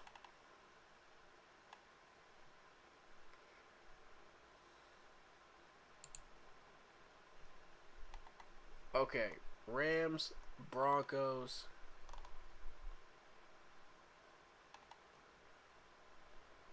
Okay, so it was Denver.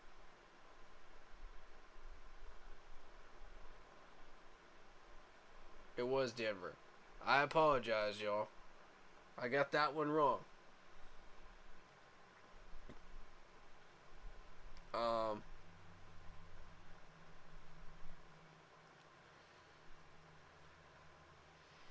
Yeah, I think it was Sue and App for the Bucks last year. Yeah, you're right. Thank you so much. Thank you for correcting me on that.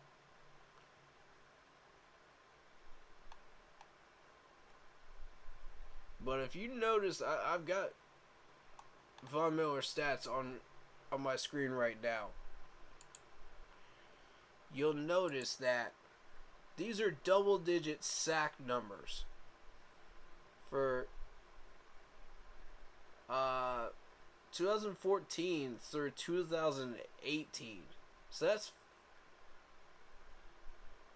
that's 5 years straight.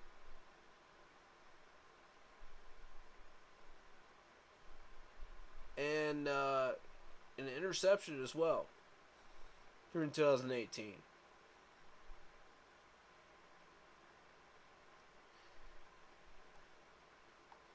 I mean, the dude's just an animal. And notice in 2012 he had 18 and a half sacks. 18 and a half. with an interception and a touchdown during that year. Good God. Yeah, that man deserves his 2 rings. That man deserves his 2 rings. There ain't nobody that's going to dispute that. Nobody. That's a scary dude. If I was Buffalo, I'd be keeping that dude healthy, man. At all costs. Because you're going to be using him during regular season for sure.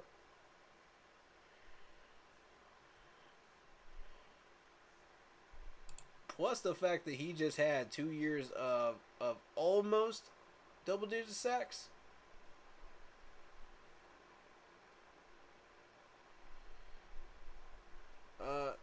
Two years of two or 3 years of not reaching the double-digit sack number, but he's due, man. He's due for that double-digit sack number again, though. This is gonna be Buffalo's year. I'm trying to tell y'all right now.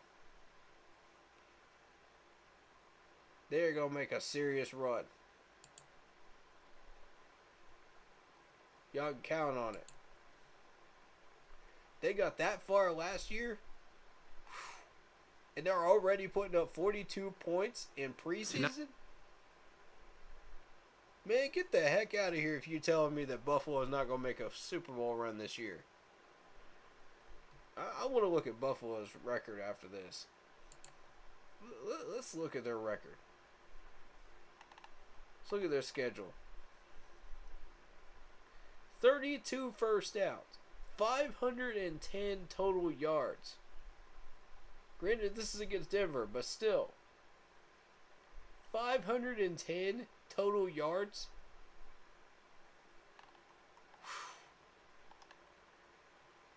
Lordy mercy.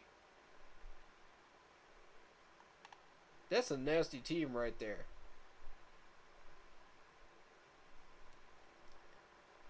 And that's Case Keenum. He went 16 for 18. 192 yards and a touchdown.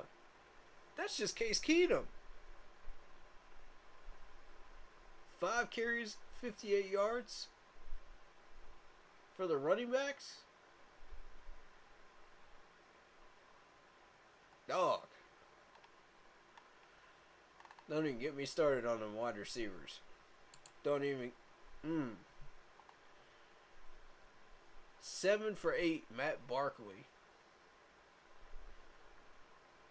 For 65 yards. Josh Allen, 3 for 3. 45 yards. These guys did not miss a single pass.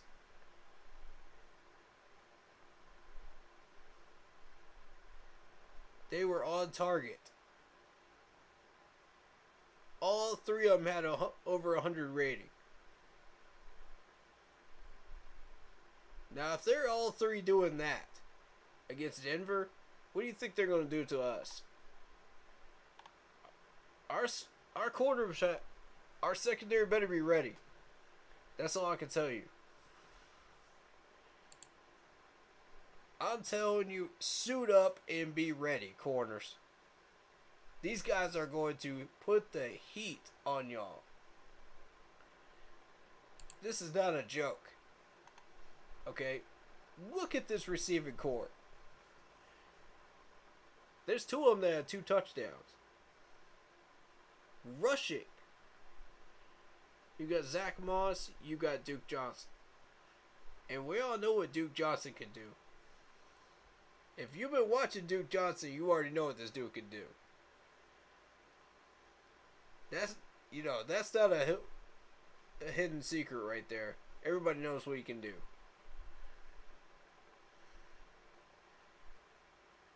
Blackshear, 5 carries, 58 yards, 11.6 yards.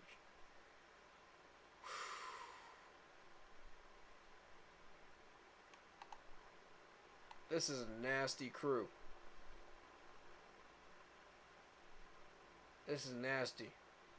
And they spread the ball out too, which is even more dangerous. Our guys, but Look at the averages that you're seeing on this screen right now. And you're seeing it all the way down here. Even James Cook has a 12-yard catch. Isaiah McKenzie has a 10-yard catch. Come on, man. Blackshear was all over the place. He had 2 catches for 21 yards, including his rushing yards. We're going to have to watch out for Blackshear. Crowder, we already know what Crowder can do. Stephon Diggs, that's not new. Gabriel Davis, that's not new. He had a touchdown. Shakur, we already know what he can do. You look at this wide receiver crew as a whole during this Denver game.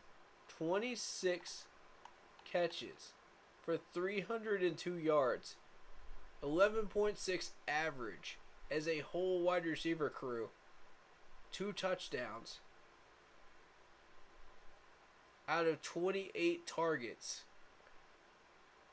And their longest was 28. You got 3 people up in the top echelon here getting over 20 plus yards in a single play.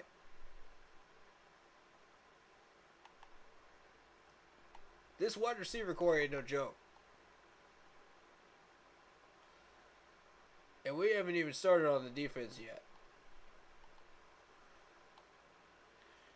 We haven't even gotten good into the defense yet.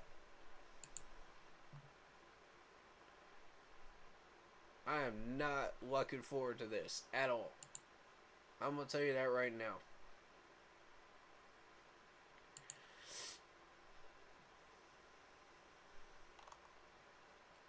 There's some guys on this roster that will clean our clocks if we are not careful.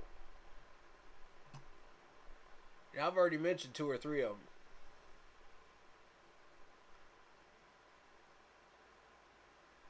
Alright, so you got Matt Millennial. Let's talk about Matt.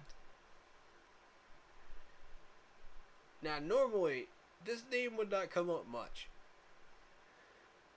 But here's the number I want to highlight. 3 sacks. 6 foot even. 223 pounds. Excuse me.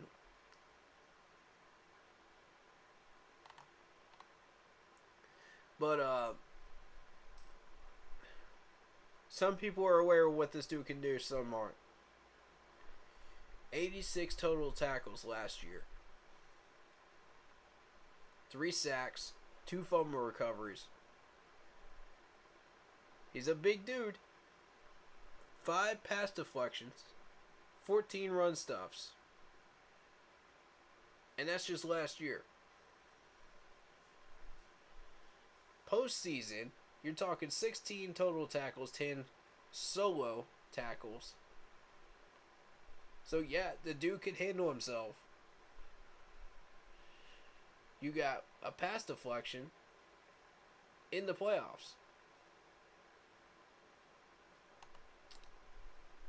Man.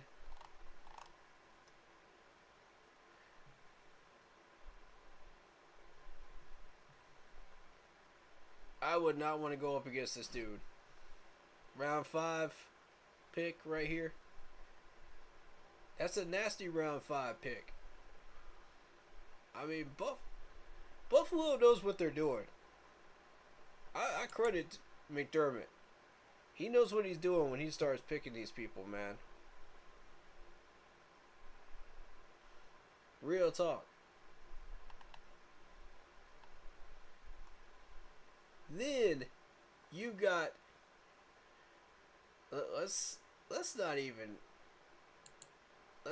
mince words here. Micah Hyde. Y'all already know what Micah Hyde is capable of.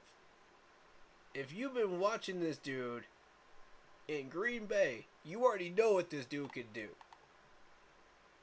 I've been watching this dude as far back as Green Bay. Real talk.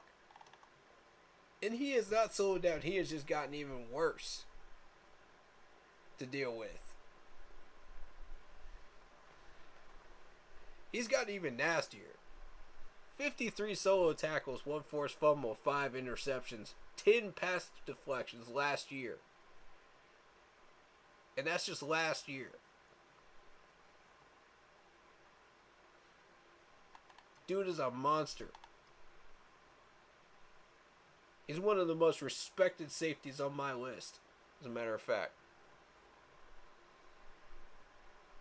I really, really like him. Him and Jordan are a nasty combo. Yes. Yes, sir, they are. This is one man you do not want to throw this ball near. You don't want that ball going anywhere near Micah Hyde. And let me tell you something. He can also tackle too. 53 solo tackles out of 74. 1 sack, 1 forced fumble, 2 fumble recoveries, 5 interceptions for 59 yards, a touchdown out of that, 10 pass deflections, 4 run stuffs. And that's just in the regular season last year.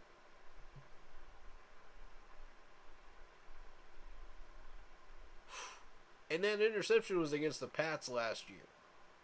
Against Mac Jones.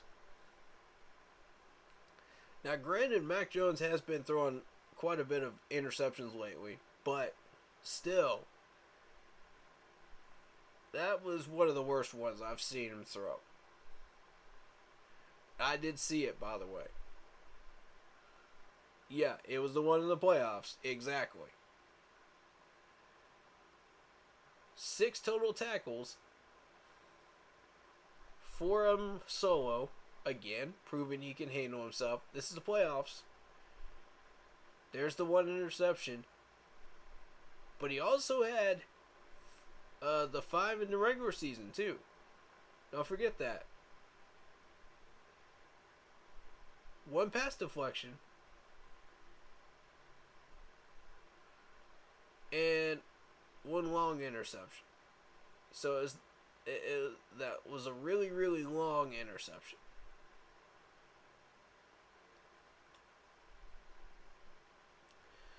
So,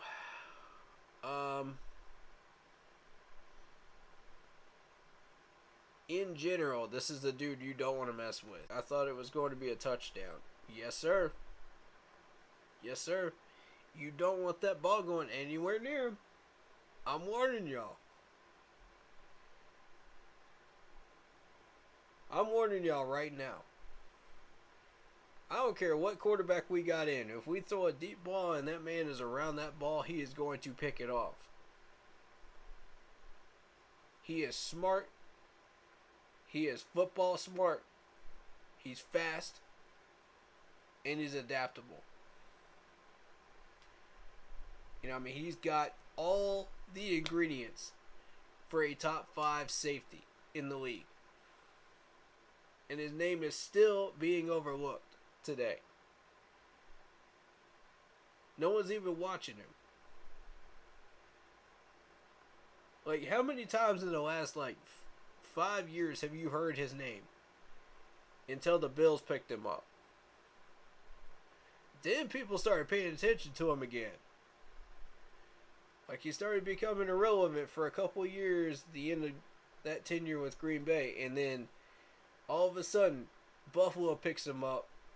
And look at those numbers soar again. He just needed a new place to land. That's all it was. He needed a new place to rest his head and to reset. And now he's back. With that pass rush mixed with him on the back end, good luck going deep. Yeah, exactly. Exactly. That's a scary dude. 6 foot even, 197. How this man did not end up going higher in that draft, I still don't understand. 5th-round pick. He was a 5th-round pick.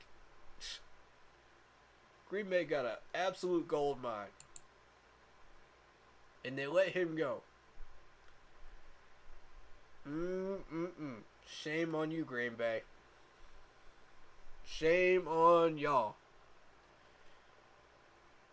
Because if y'all end up playing the Bills in the Super Bowl, and everybody's thinking, oh, well, Green Bay is what's this many games, and they're going to make a playoff run, and then get to the Super Bowl.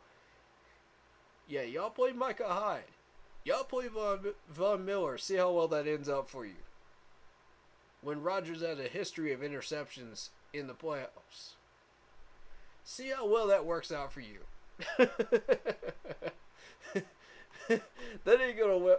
That's not gonna run well with the Green Bay crowd. I'm telling you that right now. They're gonna be real mad. The fact that they let go of Micah Hyde after that point.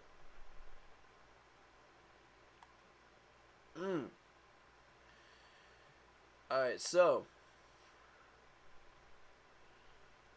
a lot of people are not aware of a couple of these other guys here. Balin Spector is a good one too. Pay attention to him.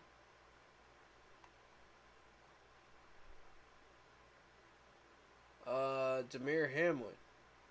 Yeah. That's a big name too. Josh Thomas.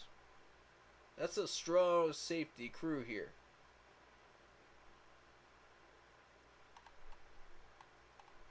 And I just want to credit Coach McDermott for an absolutely beautiful roster full of very, very dangerous players. This is what I wish we had. This is the type of roster I wish we had. Strength-wise. Depth-wise. You know? They're not screwing around, folks.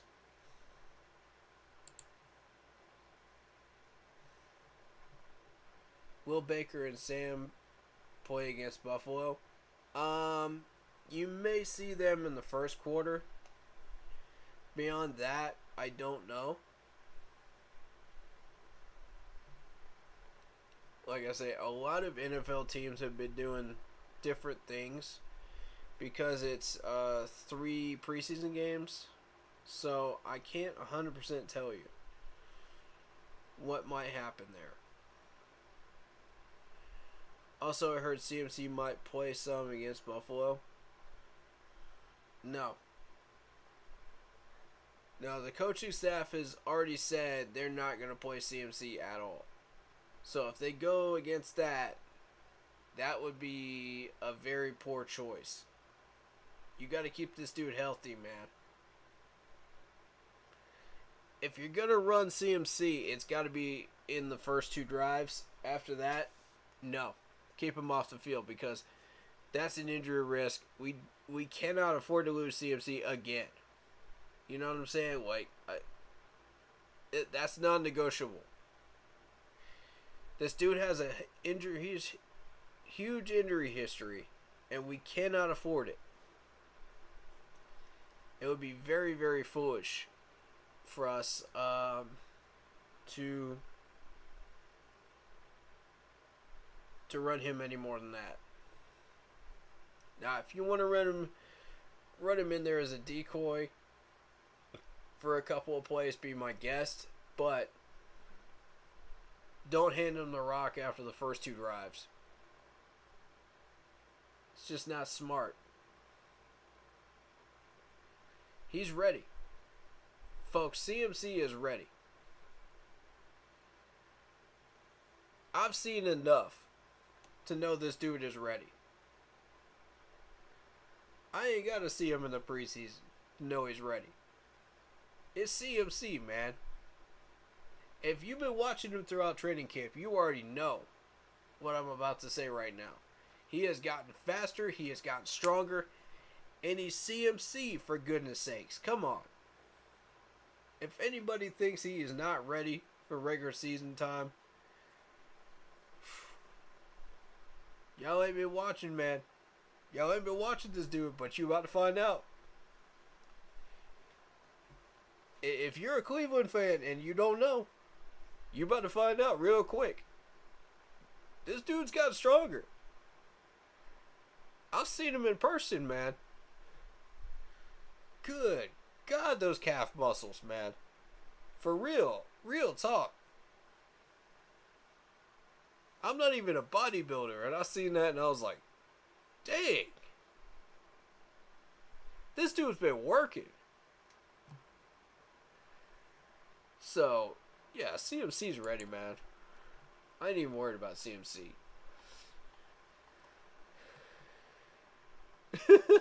He was born ready. Right. Ain't nobody worried about that right now. What we should be worried about is that offensive line depth. If we get injuries on that starting 5 offensive line, we're in trouble. I don't want to see Michael Jordan out there. I don't want to see Dennis Daly out there at guard. No. Get those boys out of here. Get them boys out of here, man. I don't want to see neither one of them start. Start Cade Mays or start Icky at left guard. Do not give me Michael Jordan again.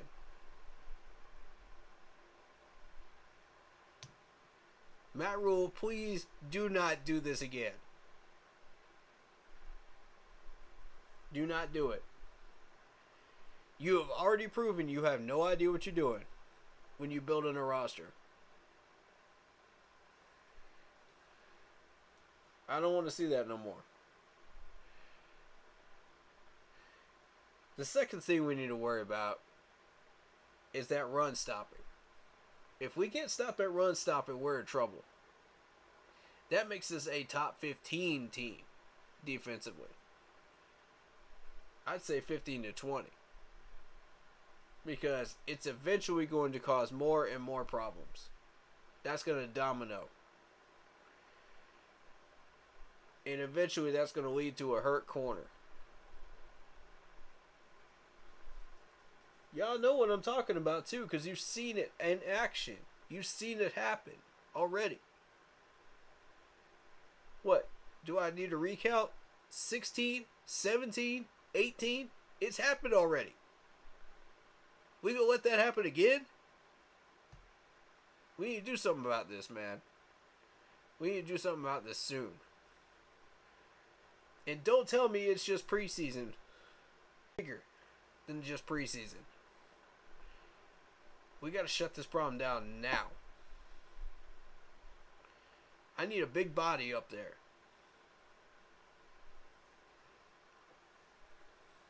You know, I need to see these guys step up and shut down these learning lanes. Step up, fill the gaps. Get off your blocks, fill the gaps. Because if we don't, and we go through about 5, 6, 7, 8 games where we can't stop the run and everybody's got the book on us, that passing game becomes a lot easier for these people. Our secondary has to work that much harder to maintain out there. And when our secondary has to do double duty on stuff that linebackers should be doing, it's going to get them hurt. Plain and simple, it's going to get them hurt. It's happened so many times, I can't even count how many times. Please, management, do the right thing and get us somebody. I know we got $21 million in the bank. I know we got $30 million in the red next year. Let's do something about it, though.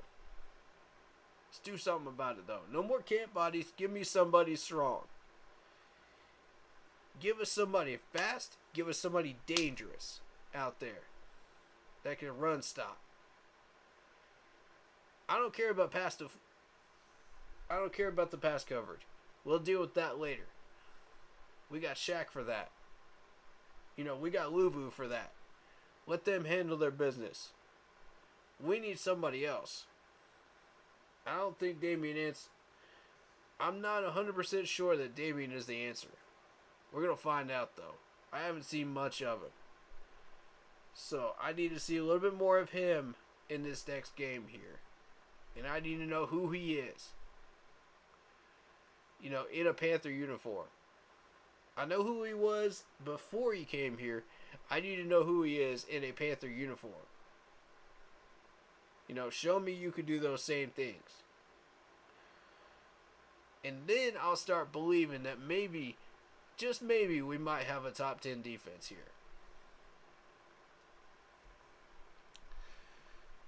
Now, the other thing I'm worried about is Spencer Brown being hurt. Now, mind you, most people are going to say, well, he's a third-string running back. He's a fourth-string running back. He's a camp body. Let me tell you something. I'm going to remind y'all again. When we had trouble running on that left side of the offensive line during that Washington Commanders preseason game, he was the only one that managed to run on that left side. And did it consistently for 3 to 4 plus yards a pop. I'm going to remind y'all of that again. And he's been balling out all training camp. So to see him hurt really is not a good thing.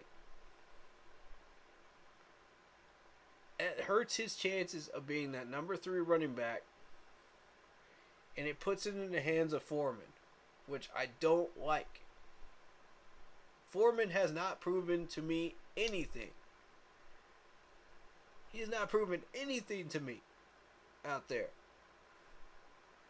Every time I've seen him run, even against the 3s, even against the 4s, this dude got stuffed right at the line.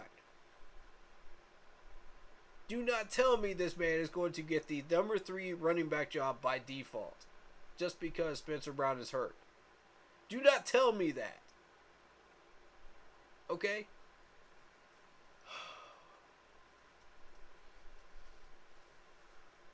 Lordy, Matt Rule does not know how to run a team.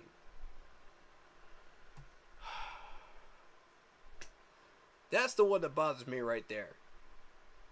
Because I swear, when we get to cut day and I see Spencer Brown on that cut list, I'm going to lose it. Because this dude has been absolutely balling out to no end through preseason and training camp. If he gets cut, you have severely weakened our running back core. And you should be ashamed of yourself, Matt Rule, if you do that. Please do not do that, bro.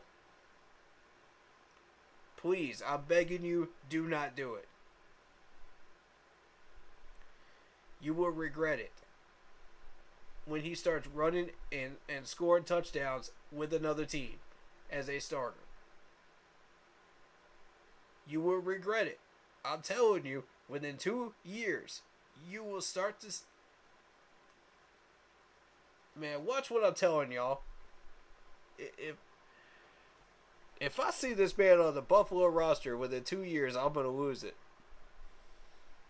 I'm going to absolutely lose it.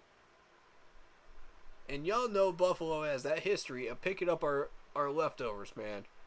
Our leftover good players. Y'all know this to be true. Do not let this happen again. Not with Spencer, man. I like this dude, man. Don't do this. Not again.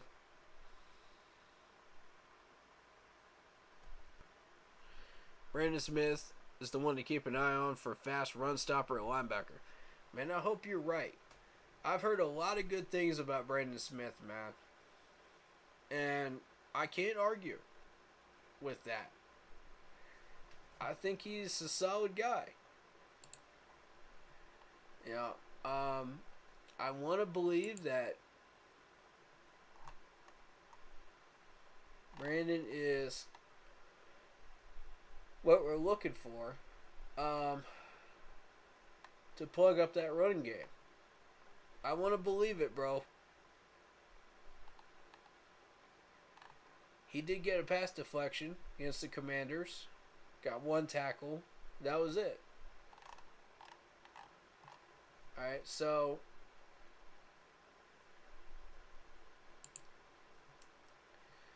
let's see what he looked like against the Patriots. And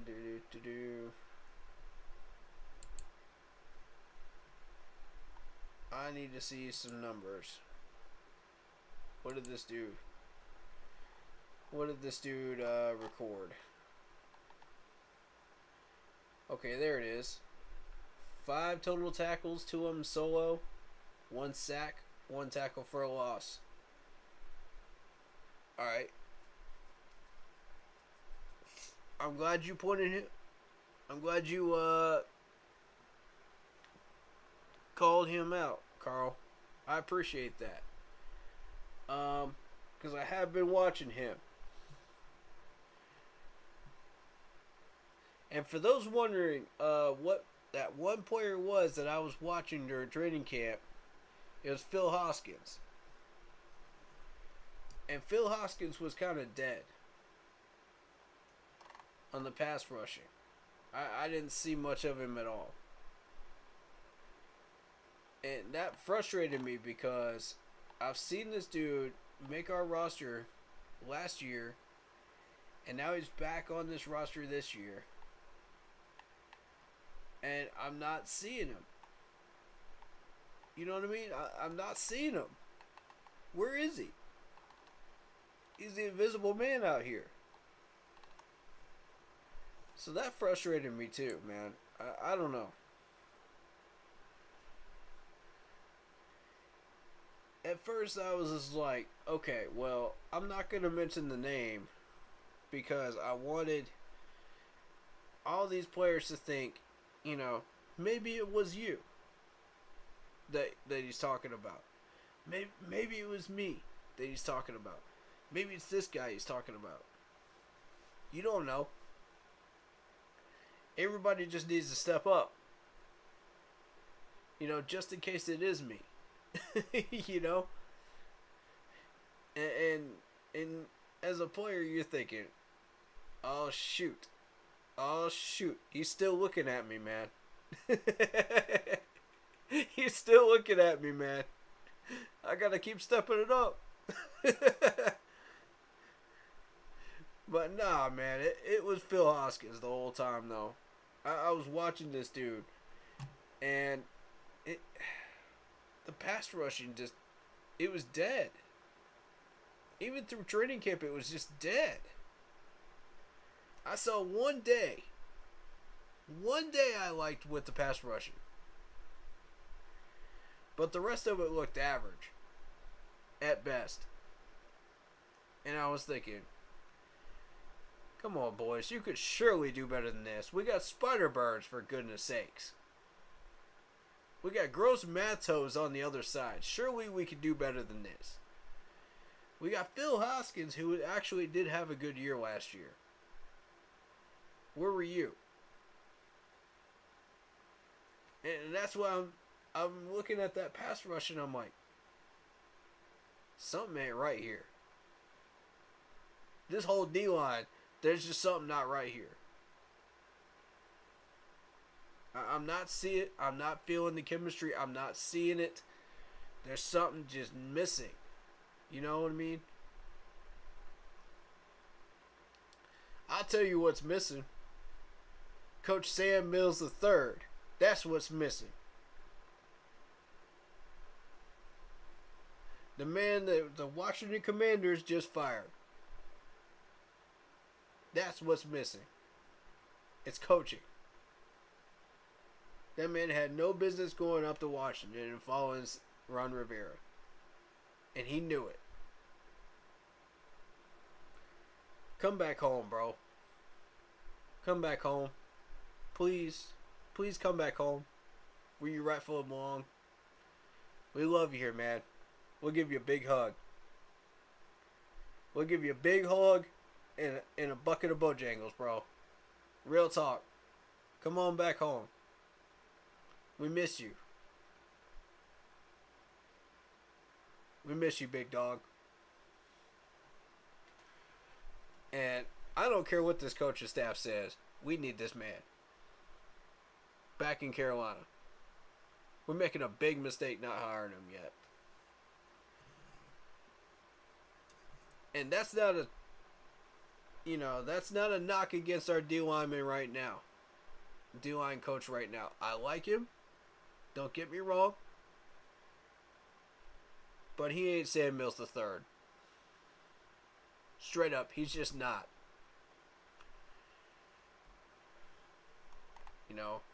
We got to have somebody from that Sam Mills family in this coaching staff. It's time. It's time, y'all. It's time. We got to bring him back.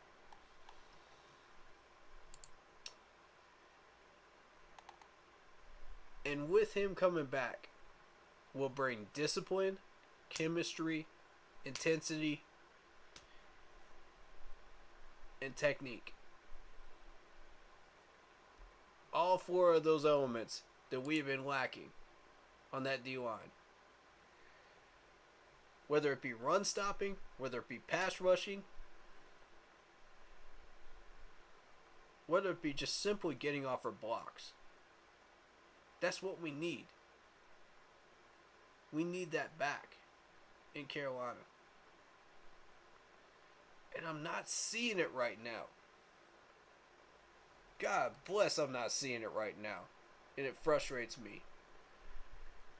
Because I know we're capable of more than that. I know you can look at this defensive lineman, these starters. I know y'all been looking at them all camp and you just said, there's something more. There's absolutely something more to these boys. You saw it last year during the regular season. You know. You know they can do better. But we are facing a Buffalo Bills team that is going to make a Super Bowl run. I mean, look at this schedule. This is going to be a very, very dangerous team.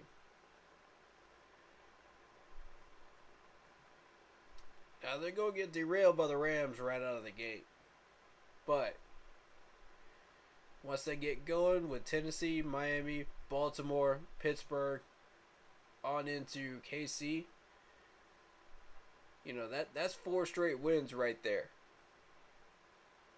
No question about it. For a Buffalo team that has that caliber of talent on it. And Vaughn has given KC fits the last time they played each other. Y'all know this. Green Bay. That's going to be in Buffalo. That game's going to be in Buffalo. The Packers in Green Bay. That's going to be a tough game. Right there. I got a feeling Bills are going to win it, though. Jets, win. Minnesota, win. Cleveland might give them some trouble for a little bit, but win. Detroit, come on, win. New England has been struggling, win. New York, win. Miami, win. Chicago, win. Cincinnati might give them some trouble for a little bit. And then New England. You look at this roster, man. I don't see any reason why Buffalo cannot get 12 wins on this schedule right here. I don't see how they can't. This is a scary team. And they're only getting scarier. Yeah, they might have cap problems. But I'll tell you what. Let them play out this season. They ain't worried about that cap problem. They ain't worried one bit about that cap problem.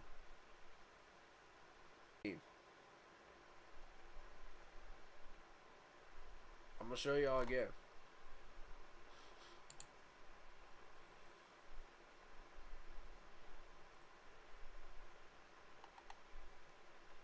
We got Josh Allen, Stephon Diggs, Gabriel, Mckenzie. And that's not even... We're not even talking about Case Keenum. We're not even talking about Matt Barkley, who had an amazing preseason game against Denver.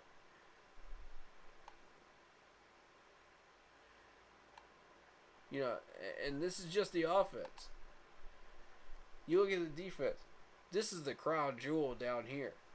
This is where they make their big bucks off of ticket sales right here. Greg, Ed Oliver. Let's look at Ed Oliver real quick. Ed Oliver is probably one of those players that gets overlooked a little bit. 6'1", 287, 29 solo tackles, 4 sacks, 1 forced fumble last year.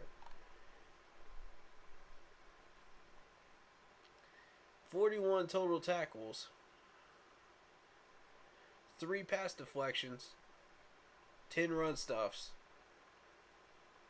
I mean, these guys were elite on defense last year. Elite. And I don't use that word very often. The last time I used that word was in 2015 to describe us.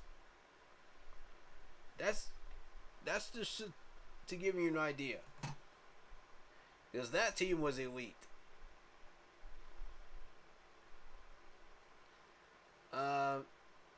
You're looking at 5 solo tackles, 1 sack, 1 run stuff during the postseason. There you go. And Ed Oliver is going to be overlooked a little bit, man, but those numbers don't lie.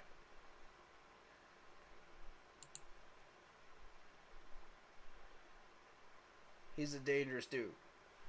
Matt Milano. People have been talking about him. Tre'Davious White. If he gets healthy again, he's dangerous. Micah Hyde. Obviously, his reputation precedes him. Dane Jackson. Obviously, very dangerous. Amir Hamlin. Dangerous.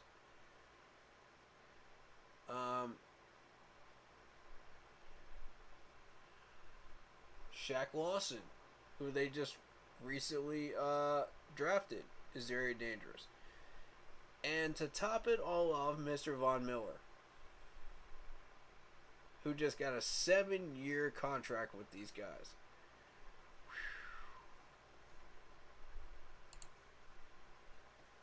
Guys, this is a 12-win team. I challenge you to prove me otherwise. They're going to make another Super Bowl run.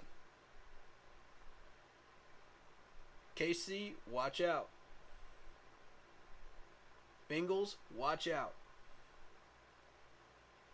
Rams, watch out. Because this team ain't slowing down this time. They just got even more dangerous. And the fact that they locked up Von Miller for 7 years proves that these guys are committed to going after that Lombardi. Not just 1 year, but multiple years.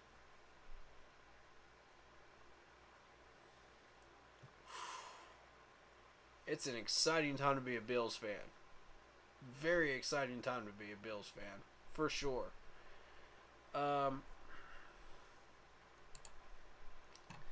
These guys are people you just don't want to mess with, man. And if Andre Smith wasn't suspended, man, he's a dangerous one too. Out there. Luckily, we don't have to deal with him.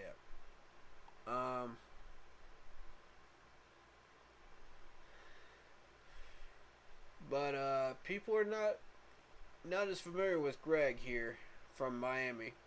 I mentioned him earlier.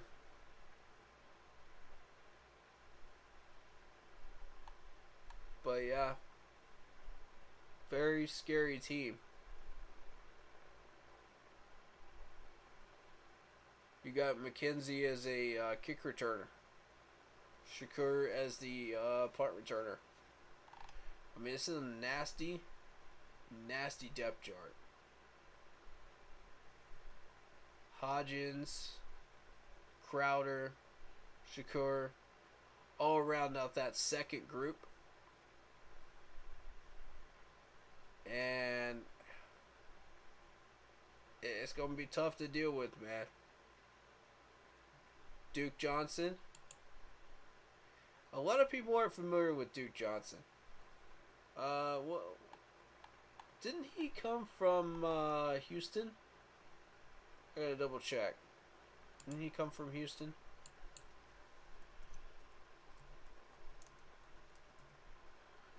Yeah, that's the same guy.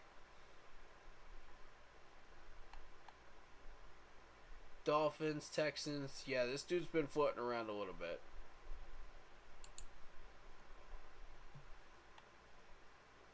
Ended up with the Browns for a stint. Early in his career. But when I first learned about this guy was after he moved from the Browns to the Texans.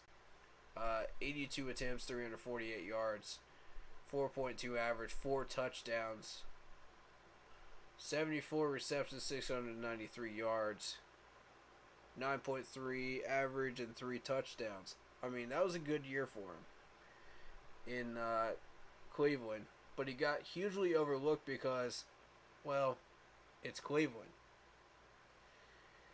You know, so there were so many other players on that roster at that point in 18 that he got completely overlooked. So it's not a surprise that when he put up decent numbers in 2018, you know, the Browns were thinking, well, I like his numbers, but we can't pay him, you know, as a top grade guy here because he didn't get any touchdowns in 18.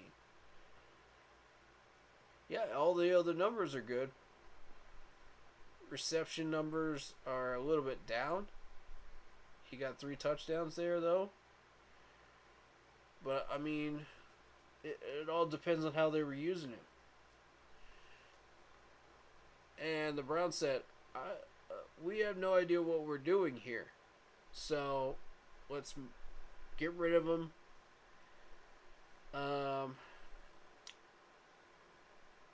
Ended up as a free agent. Texans picked him up. Got 5 touchdowns that following year. 2 running. 3 receptions. You know, that were touchdowns. But, I mean, he's maintaining that 400 average in reception yards. And the change of scenery running backs wise gave him about 200 yards and double the amount of carries. Same average, 4.9. Boosted his touchdown average, so there you go. Bad year in 2020, and he got moved to the Dolphins. Dolphins, he's back up to 330 again.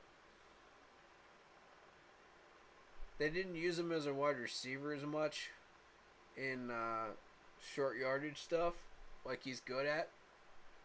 So he only got 4 catches for 41. But still, rushing-wise, 3 rushing touchdowns, not bad. And I mean, people have overlooked this dude, man. But he's one of the most dangerous players in that depth chart. Still. I got a feeling he's going to ball out in the 4th quarter. The way they had put him in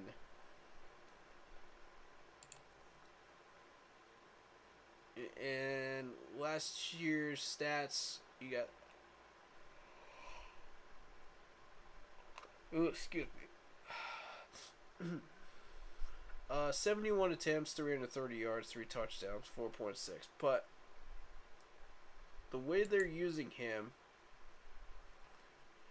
is fourth string. Alright, so that means the fourth quarter people need to be aware. They need to keep their eyes peeled on Duke at all times. Know where this dude is, what he's doing, and what he could do. You let him out of your sight, he will hurt you.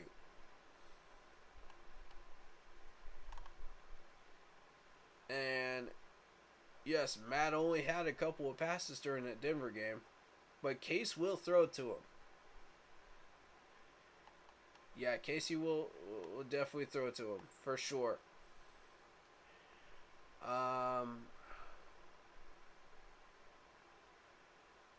Couple other ones you might want to pay attention to are Nick Mccloud,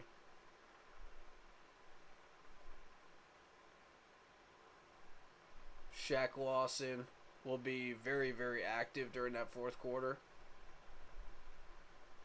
Jordan Miller will probably be active.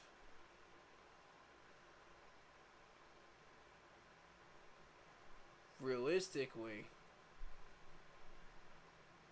the one you really need to pay attention to is Kingsley. Jonathan Kingsley.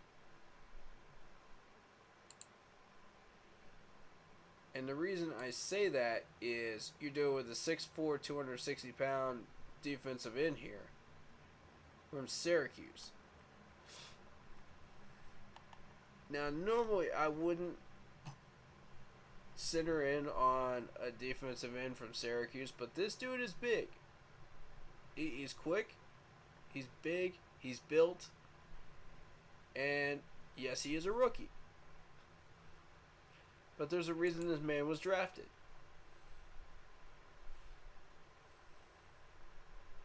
He doesn't have any stats yet. But pay attention, man. That'll be his time to shine. If he's going to do something, Kingsley will show up. Alright, so.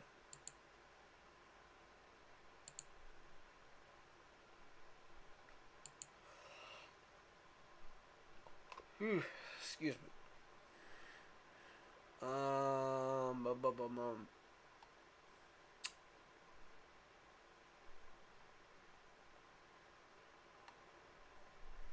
Balin Spector, you'll see a good chunk of him during the third quarter. Amir Hamlin. If you guys remember, I mentioned him before. Now, he's not going to get that much attention, but he was drafted in 2021. Round 6. You know, so everybody's thinking, it's a round 6er. It's a round 6er. Nobody's going to pay attention to this dude. 2 solo tackles, 2 pass deflections last year.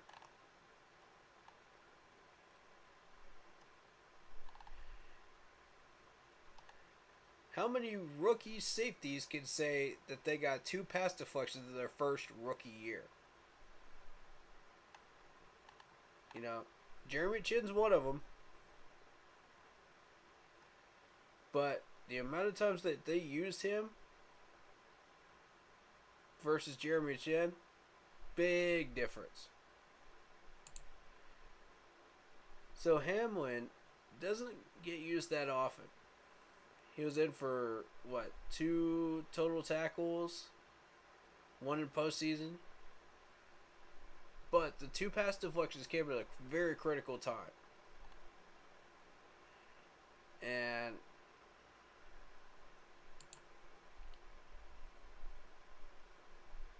you see, it's not during these games, but it's early on in the season. During a very critical time.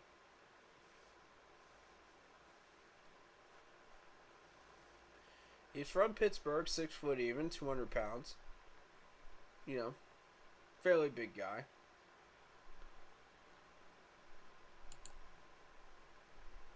And a very interesting player as well.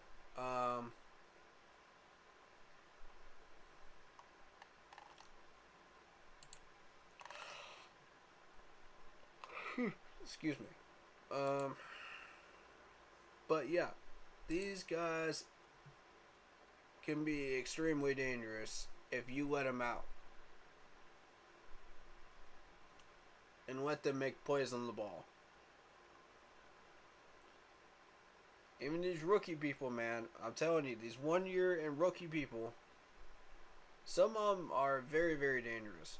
And I'm trying to pick out the players that I think are going to be the most influential.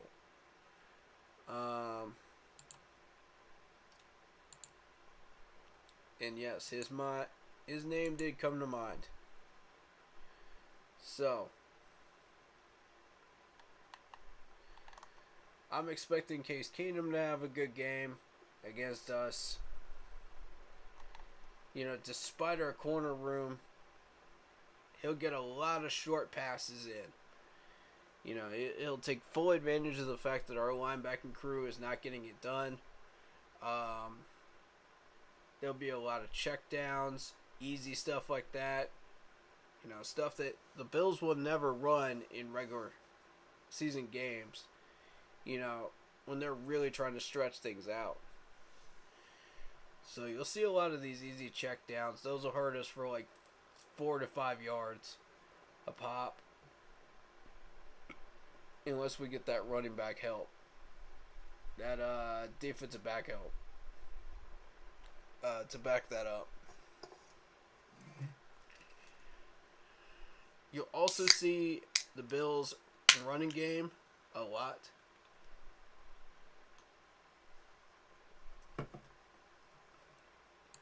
What you'll see mostly is James Cook. Yes, Duke Johnson will get about probably 5 carries. 5 to 7 carries. But what Duke does with those 5 to 7 carries, that's what you got to watch out for. They're going to use him in wide receiver screens, stuff like that, a lot. But mostly, it's going to be very, very interesting.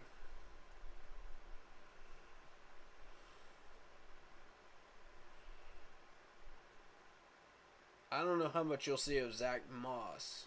That's my question. I don't know on him.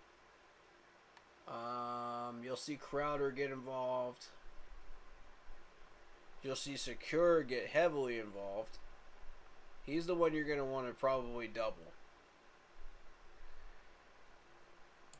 That will leave Isaiah Hodgins out there. And if Hodgins is one-on-one, I don't know how many of those one-on-ones he's actually going to win against our corners. Probably not many. So, I'm not too worried about that. But again, those draw plays are going to move the chains. So,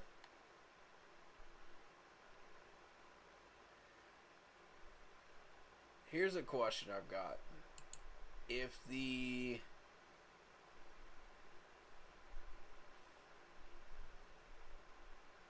they keep putting Greg Van Roten out there, I mean, we can take advantage of that. We can win that battle on the line. That's at left guard spot, you know. That is, I believe, Nixon's side of the field. Let me double check that. I believe it is.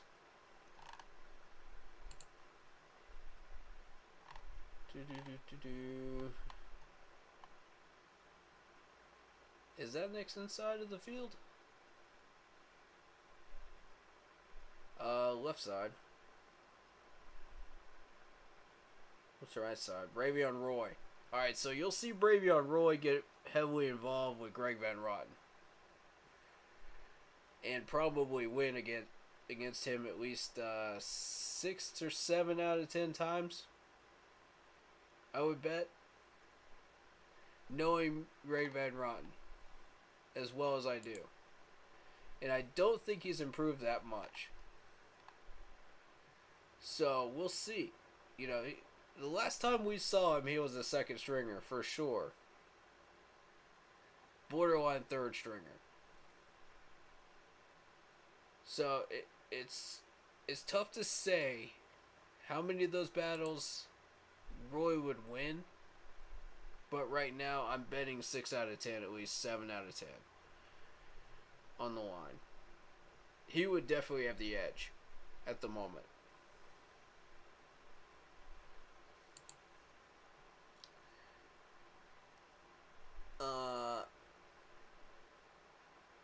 Who else would have an advantage over this line? That's a good question. I'm not sure.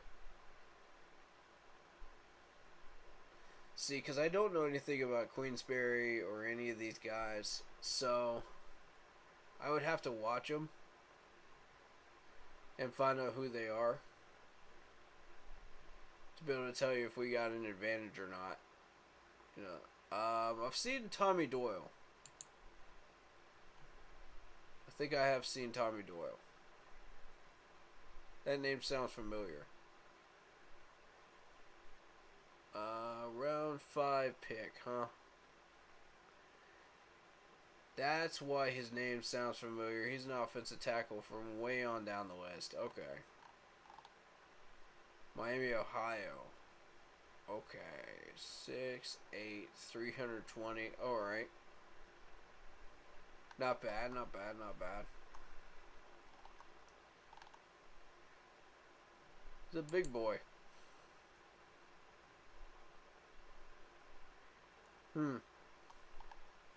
Alright, well.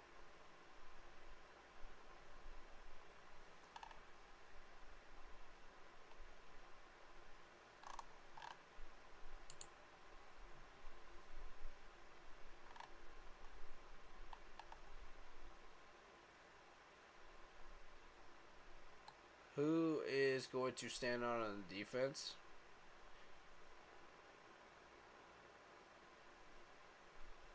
Again, when you're dealing with after the second quarter, definitely Shaq. Espinenza. Oh yeah, AJ. I forgot about AJ.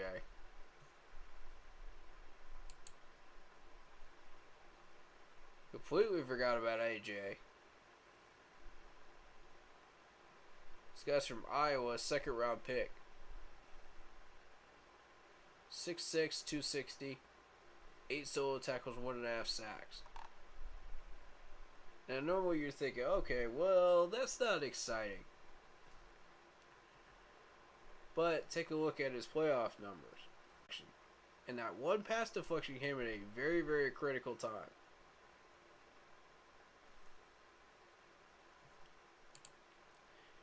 And it was against New England. So, yeah, one during the regular season, one during the playoffs.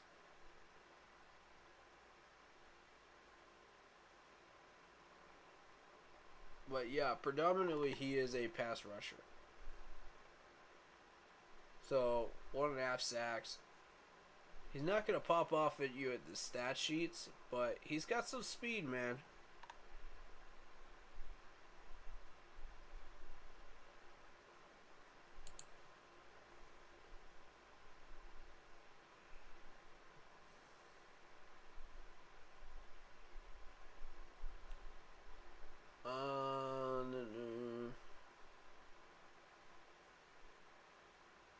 Who else? Who else? Who else? Who else? Who else?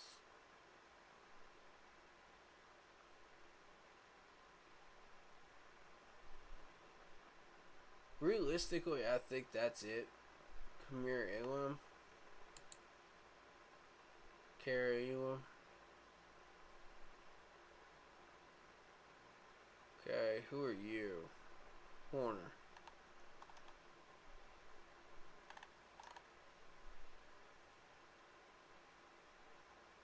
He was that first round pick by the Bills.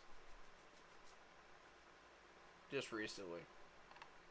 So, from Florida, we're going to find out what he could do. 6'1". Big guy. But realistically, that's what we're dealing with. It's a lot of talent. Walking, talking refrigerator. Yeah. Not exactly sure who you were referring to there, but yeah. A lot of these guys are walking, talking fridges, man. Big guys. Very dangerous guys. So, we're going to have our hands full. No question about it. I don't know how that game's going to end. But if we make progress in the running game, running it to the left, I think we win there. If we win in the trenches on the offensive line, then that is progress to me. If we keep the ball away from Micah Hyde in the first quarter, that's a win.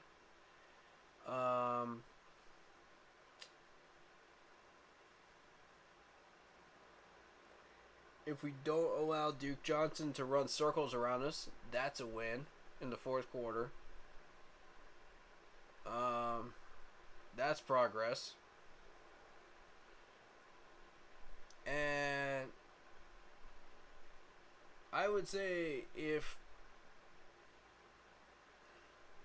we just make overall progress in general in a lot of areas, I think that is a win.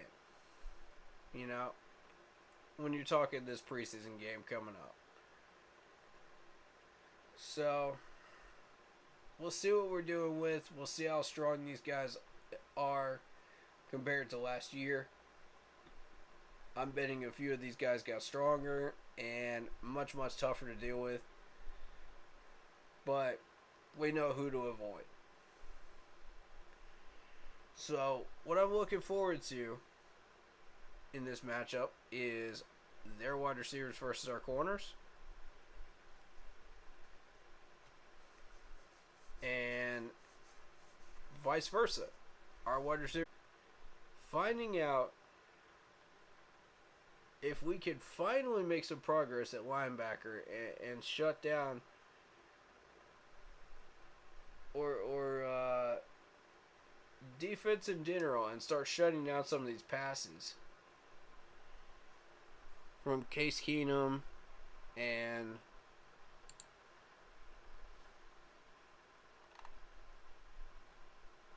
start shutting down a couple of these wide receivers. And let's put some heat on Greg Van Roten. Let's absolutely put some heat on him. Force him to make some mistakes, which he will. I'm looking forward to seeing what these Bills rookies can do. You know, there's a couple players I'm watching, man, and I pointed them out. So,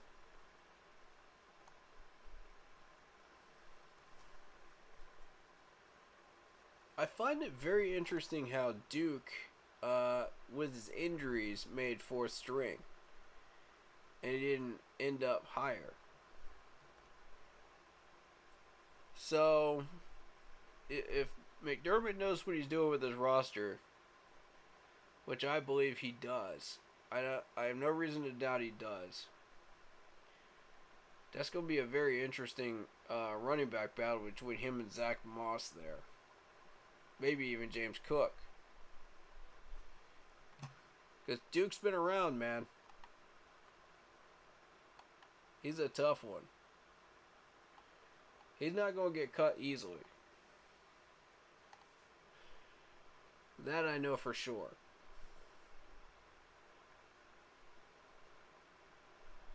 Alright, as far as I know, that is all the ones I really wanted to talk about. Now you talk about the Bills having, look.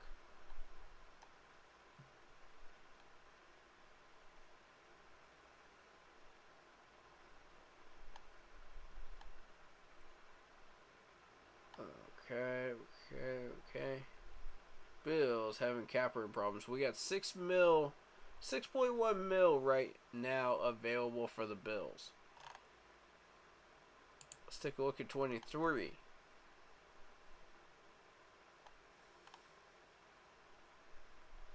They're sitting at 6.2 in the red for next year. Alright.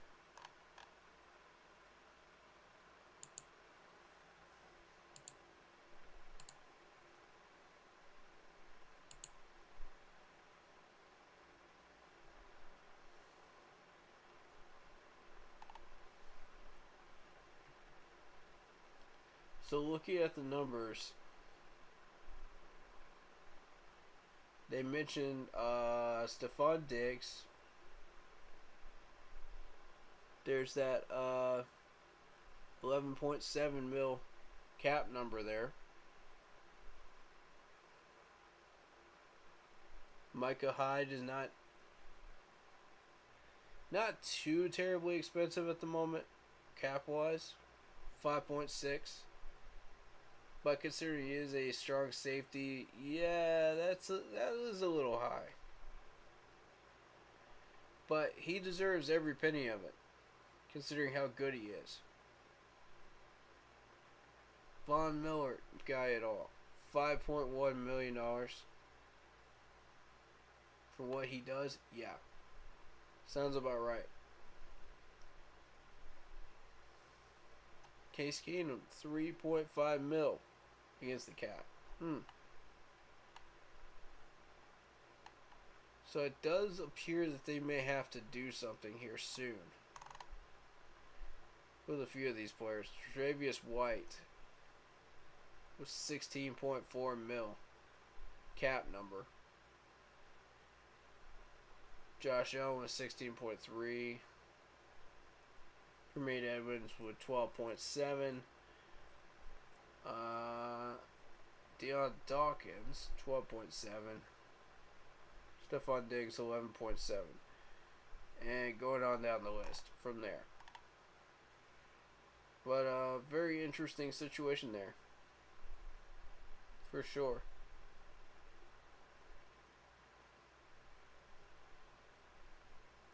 Compensatory picks. I don't believe we have any coming.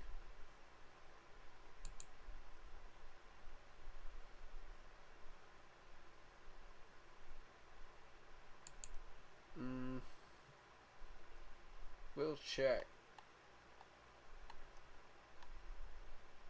No, I don't see any compensatory picks for.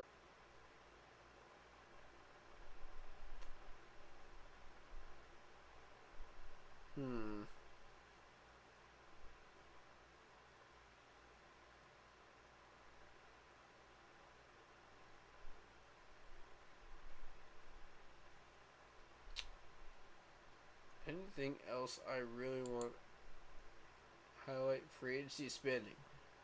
Here we go. Look at how much free agency spending the Bills have put up.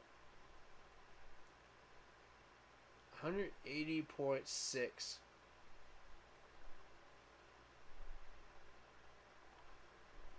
Where we spent about 150.1.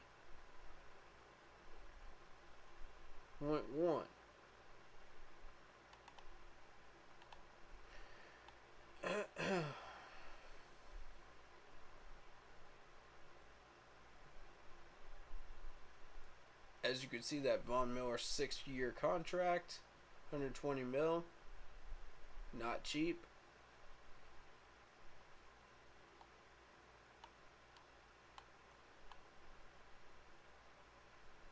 we got Dante for about 35.1. So that's just kind of to give you guys a scale. Austin Corbett was 26.5.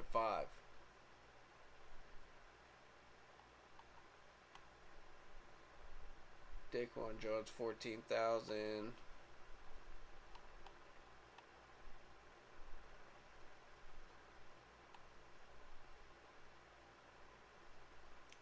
Ian Thomas for 3 years, 16.9.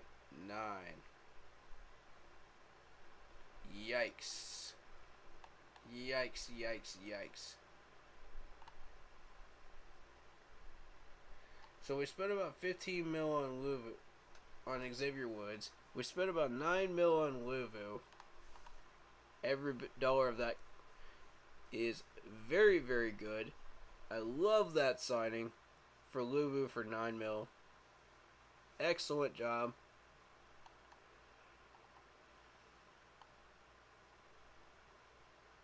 There's Damian Wilson with the 6.9.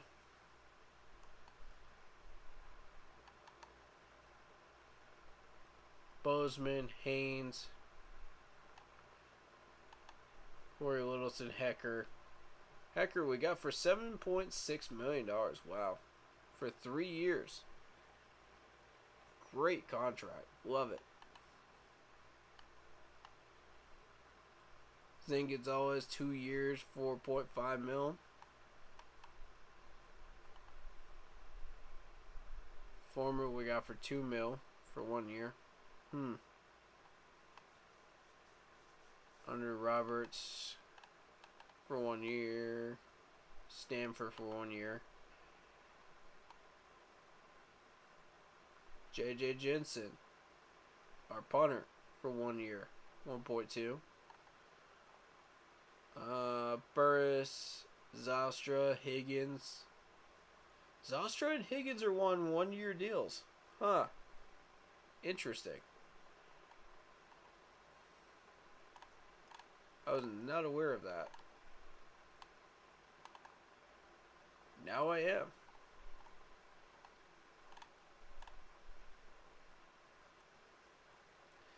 And that's the 1 year extension for Sean Chandler that I've been very frustrated with. Not smart. Duke Dawson at the end. Alright. That's just to kind of give you an idea of what we're doing with when you think scale of how much these guys are worth, you know? Alright, so question in chat. Since Higgins is our third and fourth receivers, Robbie is in a decline, and TMJ isn't showing us nothing but how to be unavailable. I wouldn't say TMJ isn't unavailable. If you saw the training camp that I saw, he was quite impressive in training camp. And had he not gotten that injury and ended up on the PUP list, as I mentioned before, he would have definitely won that number 3 spot without a question of a doubt. You know, Higgins and Shi Smith were closing in, but and even Kirkwood was giving him some chase too, but it wasn't enough for me. It was definitely TMJ. If he was healthy, he gets the spot for me. I mean, he was definitely the quickest and most athletic one out of the 3. And it shows. It definitely shows. When he's healthy and he's pushing it, absolutely. I do like Higgins, man. I like what I saw from him. Like I said, all these wide receivers, man, even all the way down to CJ Saunders, man, excellent. Like, excellent competition. And I love it, you know? This is a very, very dangerous wide receiver core here. Zylstra probably would be fourth string for me here. Kirkwood, Higgins.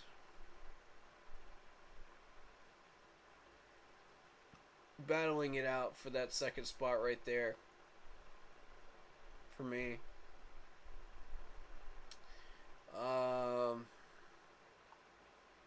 Like I said, TMJ wins that spot easily if he's healthy. Shi Smith, definitely in the running. And CJ down here with Zylstra. I do like CJ. Don't get me wrong. I like CJ a little bit more than I do Zylstra. But now that I've seen who Zylstra is completely, because I mean they limited his reps last year in training camp, and Kirkwood was obviously hurt by PJ's hospital ball, so no way to know who he was last year. Now, after watching Kirkwood this year, now we know who he is. So, I mean, these guys are competing, dude. It's nasty. It's a nasty... I don't know who to put where, to be honest with you. Between those four.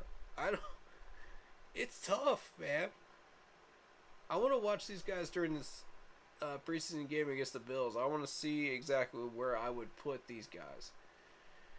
And, you know, even though that's not really going to be my main focus in that game, but I would really like to see, like, how good these guys play against that Bills secondary. And then I might try to place them, you know? Let's see what we're doing with.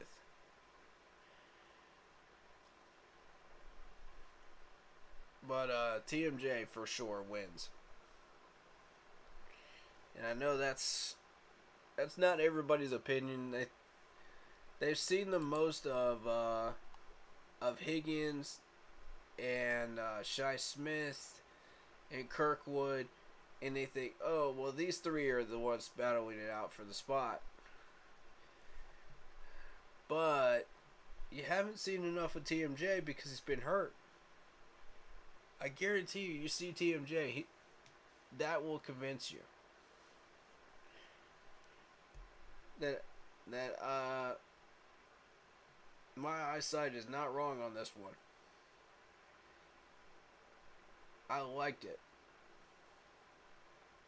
I like the raw power that TMJ has, man. He's a tough one. Andre Roberts probably going to get cut. Henry, gone. I mean, we've seen a couple of plays from Rambo, but that was it. That's not enough to convince me of who he is. And training camp didn't really help with that either. I didn't see him get that many catches in training camp. So I think if any of these four that are in the 5th and 6th column here get a shot at moving on up, it's going to be Derek Wright. Derek Wright went off in that last game. So he put up some numbers.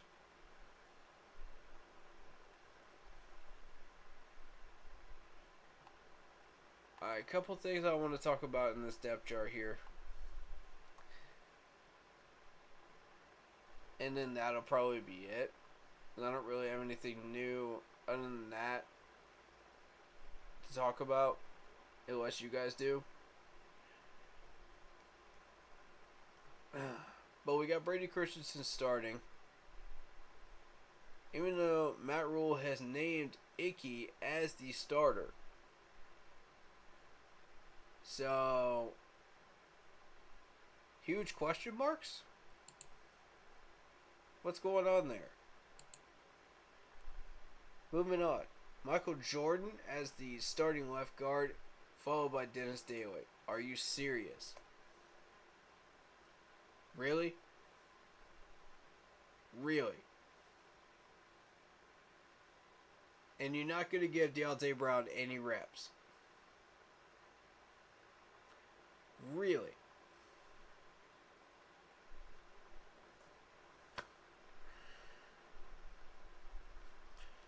Matt, what are we doing? What are we doing? This is dumb. You're going to regret this, buddy. Dude, Icky can play any spot on this line.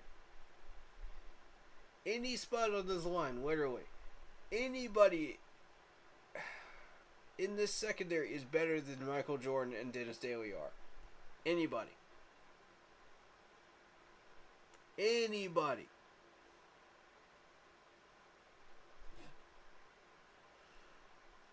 Saying that Michael Jordan or Dennis Daly are trash. I'm just saying that they're not.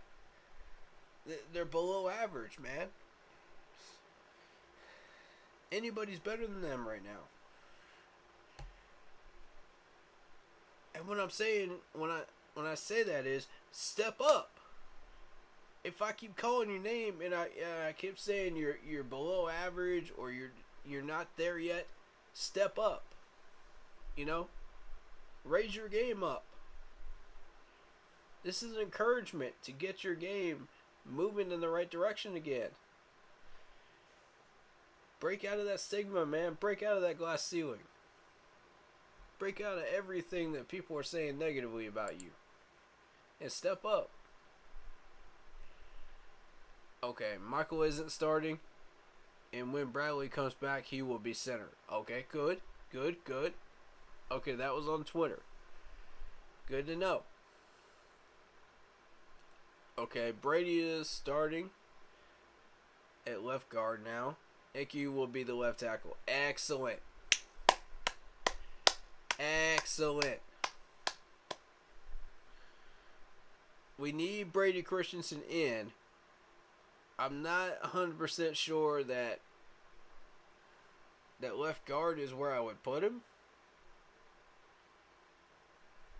I would personally put Icky at left guard.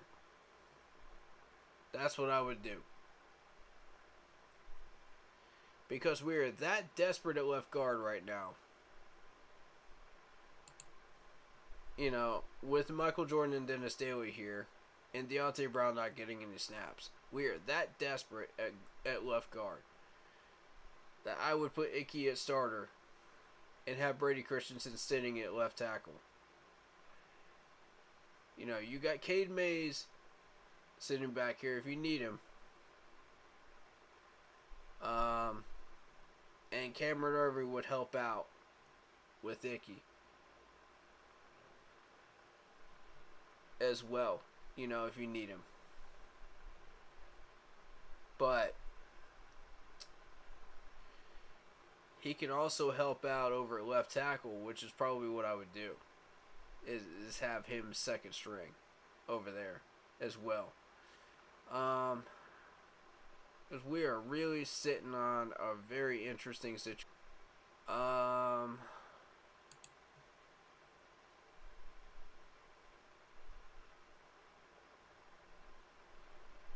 You would have to play musical chairs a little bit, you know, with this line.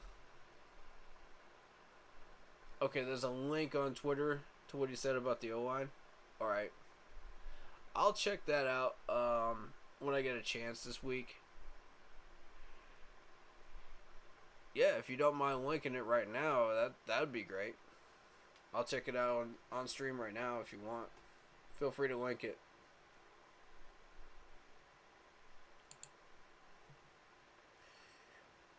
And I know anybody that's coming in is going to be like, well, you're playing musical chairs with the line. Nah.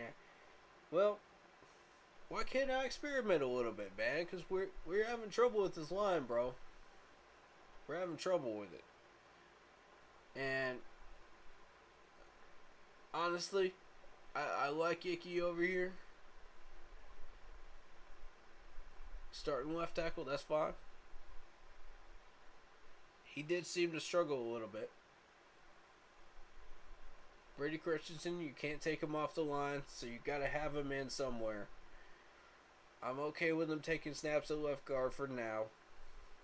Bozeman definitely belongs at center. No question about that. Corbett definitely belongs at right guard. Taylor Moton definitely belongs at right tackle. No doubts about that.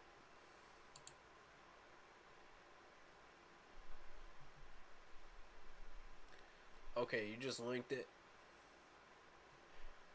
Oh, on the Facebook page? Alright, let's see.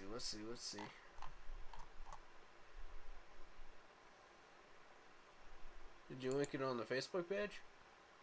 I'm checking there now.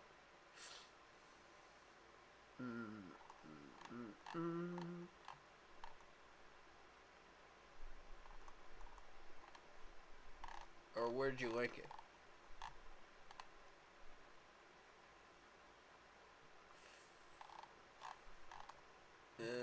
I'm not seeing my song.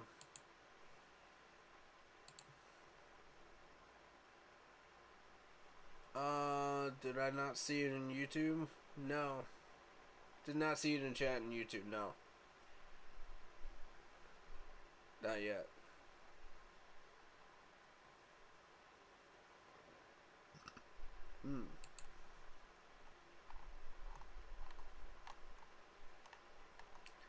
By the way, shameless plug, if you guys want to do Yahoo Fantasy Football for the Keep Pounding League, there's the link for it. It's pinned in the Facebook group page. Go check that out if you're interested in doing that. We need about 5 teams to draft. I'm not sure how many are in at the moment.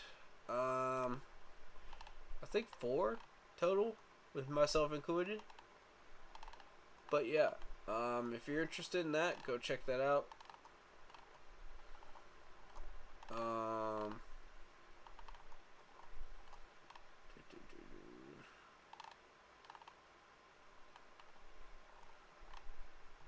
So yeah, there's your in-game posts. I'll do that from time to time. I like doing that. Some NFL news from around the league, stuff like that.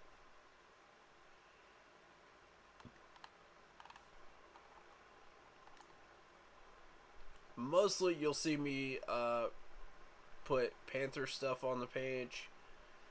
Every once in a while I'll put something up that isn't Panthers related and is about one of the teams that I've seen. Big news, you know. Such as Von Miller getting that 6-year contract.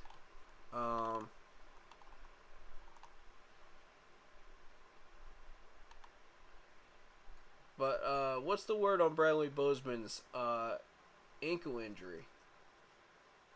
Since you just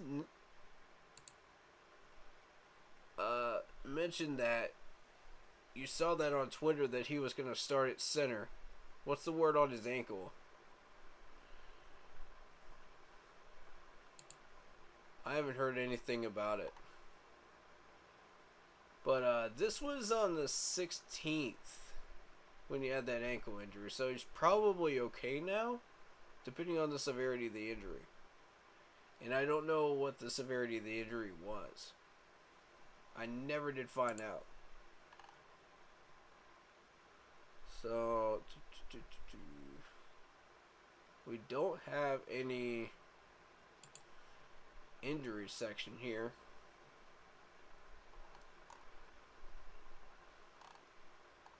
Mccloud put on season-ending IR.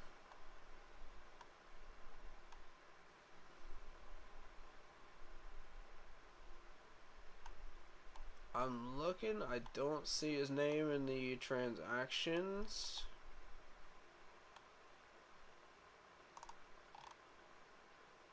I don't know, guys. I don't know about that one. They think he might be back week 1. Okay. Pat Affleck is at center right now. Okay. I'm alright with that. I'm okay with that.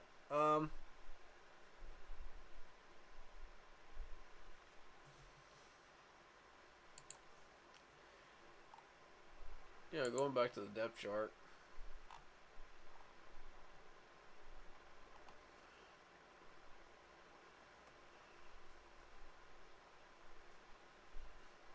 Honestly, the person that I wanted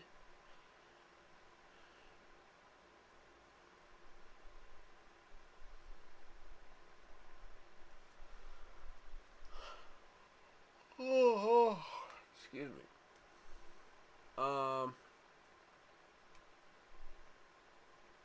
Yeah. Pat Elfwood.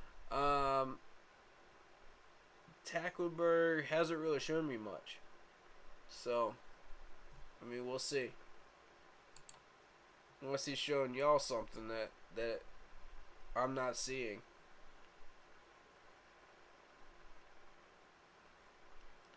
You know, but so far so good, man.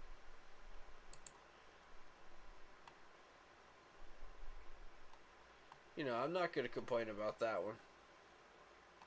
Absolutely not. Now, what I am going to say something about is the fact that Foreman and Chuba Hubbard are battling it out still. What's going on there? Like, nobody has... That's got to be Chuba's spot. Undeniably. At number 2 spot on the depth chart. It's got to be. I wouldn't even hesitate to put him there. And have him win that battle. I don't know what they're seeing out of Foreman that they think that's a proper battle. I don't get it. Like, that baffles me. But I guess it is what it is. If they're seeing something on them not, please do tell me, because I'm missing a lot here. Apparently. Because Foreman has not impressed me at all. You look at his numbers this year. I mean, we did this last stream. Come on.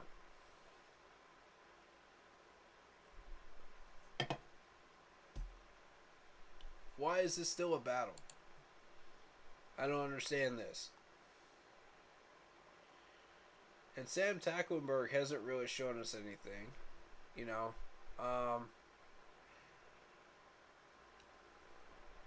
We know which players are going to get cut from the offense. I mean, it's obvious at this point. John Lovett is gone. You know, Rambo's gone. Henry's gone. Even though Henry has that big reach, you know, I do like his reach. His lateral jump up reach. You know, I was impressed by that in camp. But he's still gone. Andrew Roberts gone.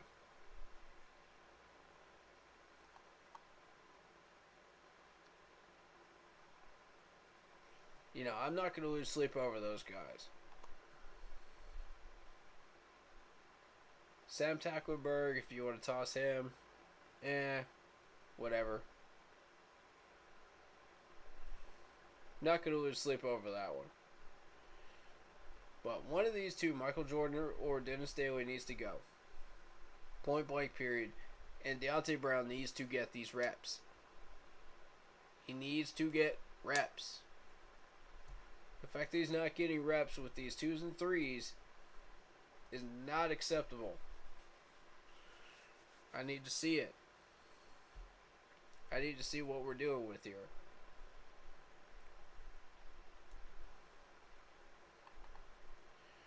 I mean, offense is basically easy to figure out. Now, defensively, who's going to get cut next? Drew Jordan, Marco and McCall, both camp bodies. Barno, I think, makes the cut.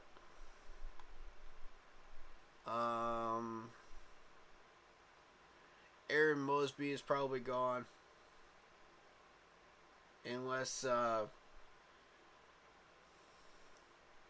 he steps up and really shows himself in this next game here.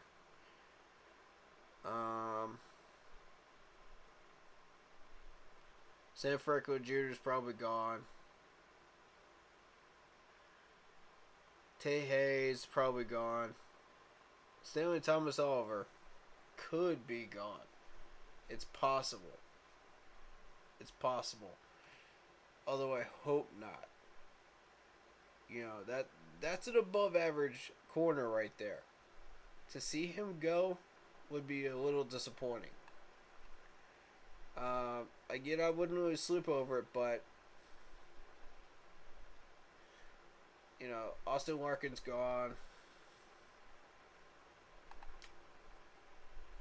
These guys just are not, you know.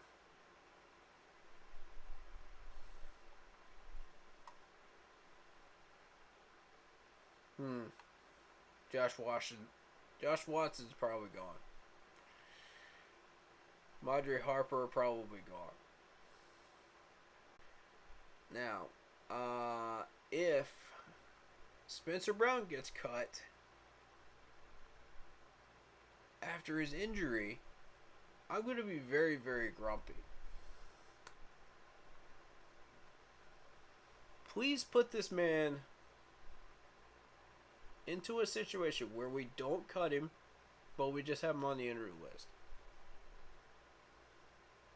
That's what I'm looking for Spencer Brown right now.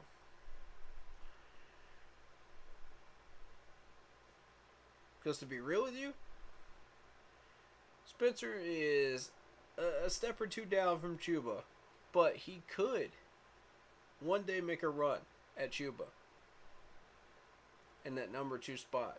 He could.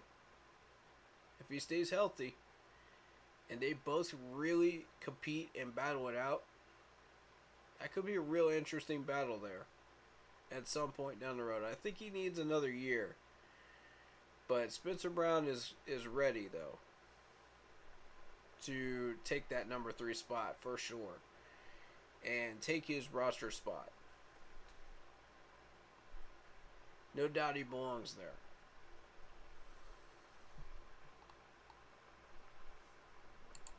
That's my feelings right now on what I'm seeing.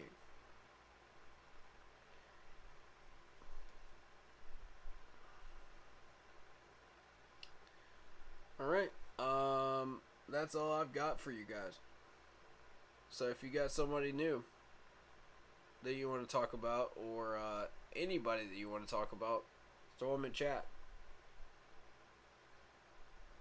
Let's chat about them. You know, I'm good for another like 15 minutes if you guys want to chat about somebody. Throw the name in chat. Let's go. I've covered every topic I really want to cover at this point. I'm opening it up to chat. So, you guys see somebody you want to talk about? Let's go.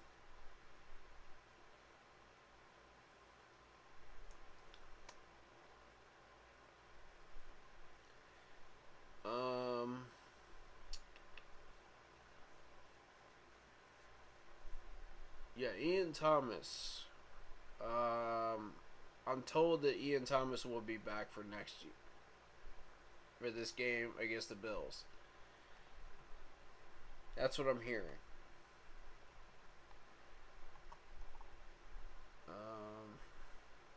I'm expecting Barno to go off again and ball out. I'm expecting Bravion Roy to get a pass deflection. I'm expecting Luvu to get a pass deflection. I'm expecting Sean Chandler to ball out again for his 3rd straight preseason game. There was talk of Kenny Robinson possibly getting cut. Now, if Sean Chandler can keep doing what he's doing in preseason and push that into the regular season, then I'm okay with putting Kenny Robinson on the bubble. But for me, practice squad. If you have to narrow it down to 53, Kenny Robinson has to go on practice squad if you're going to keep Sean Chandler. With his preseason games going the way they are right now. Now, if Sean Chandler chokes again and he shows us the last 2 years of Sean Chandler, then Kenny Robinson's back on the menu.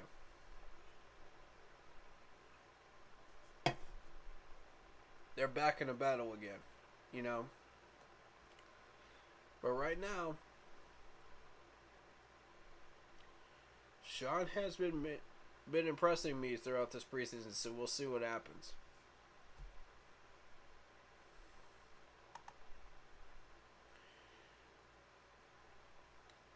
I am hoping the pass rush will step up.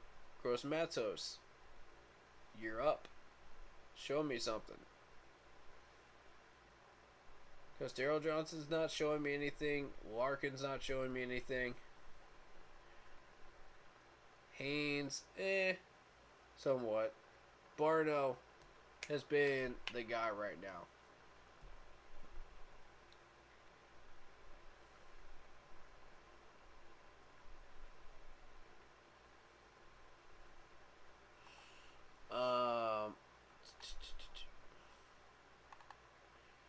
On this defense,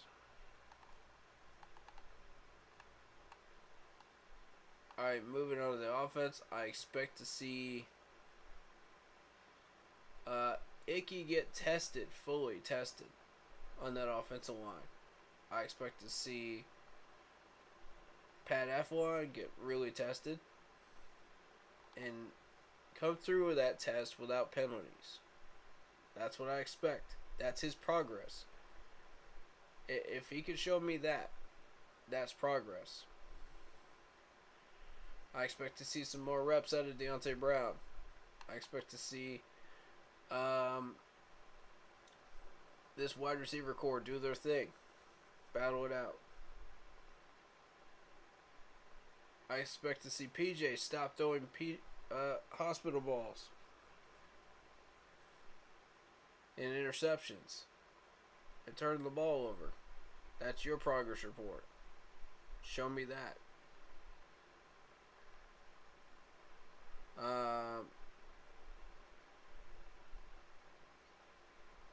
Sam, get more creative. Need to see more out of that. And I need to see the running game start to get moving here. I need to see Foreman show me something. If he can't show me something, then he definitely belongs down here. Fourth spot. Lovett gets cut.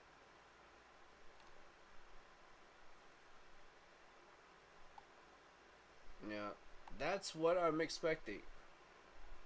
And the biggest thing I'm expecting is everybody stays healthy. Alright, Andy says, I give you a homework assignment during the college football season. Let's watch the South Carolina Gamecocks wide receiver core and see who stands out. I swear South Carolina is like wide receiver factor for the NFL over the years, and I give you some names too. That is true. There have been a handful of really, really good South Carolina Gamecocks wide receivers. Shi Smith being one of them. We've had a history of a few good Gamecocks players on our roster as well, defensively. So, Sterling Sharp, Robert Brooks, Sidney Rice, Deebo Samuel, and someone I know I can't think of. Yeah, true. Very true. I'm a big fan of Sidney Rice and Deebo Samuel, for sure. Those guys are good, man.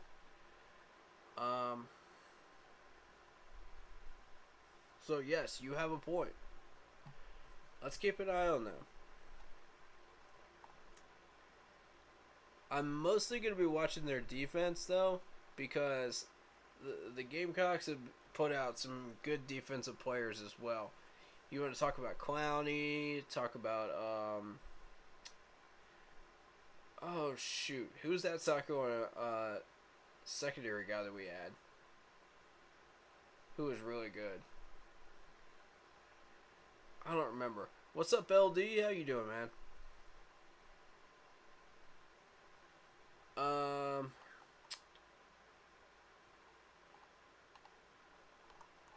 But yeah, we've had a history of good South Carolina players, though, from the Gamecocks Nation, for sure. So, shout out to them, man. And, frankly, again, I will say this. And you say they must have a good wide receiver coach in South Carolina. Probably. Clemson's put out a few good ones too, man. We've had Nuke, we've had Watkins, we've had a few ourselves. So, South Carolina as a whole, between the two of us, have been really pumping out some good wide receivers. Now, granted, I can't say that Nuke has stayed clean as far as the law is concerned, but yes, we have put out our own wide receivers. So, credit to both wide receiver coaches. They're doing an excellent job down here in South Carolina, in the Palmetto State. So,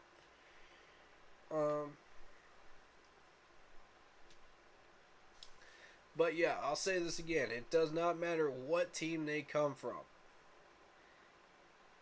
Doesn't matter if it's South Carolina Gamecocks, Texas Longhorns, Michigan, Oklahoma. I don't care. As long as we build the best 53-man roster possible that helps us get to a playoff contention consistently and get us a Lombardi.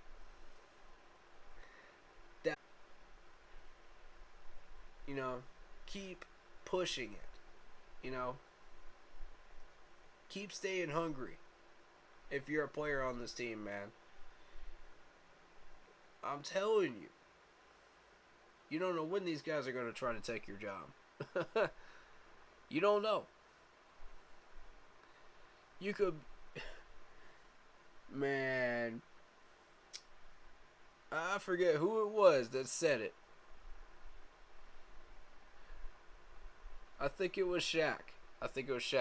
But they tried to take food off your kid's plate, man. They tried to take food off your family's plate. You can't let them do it.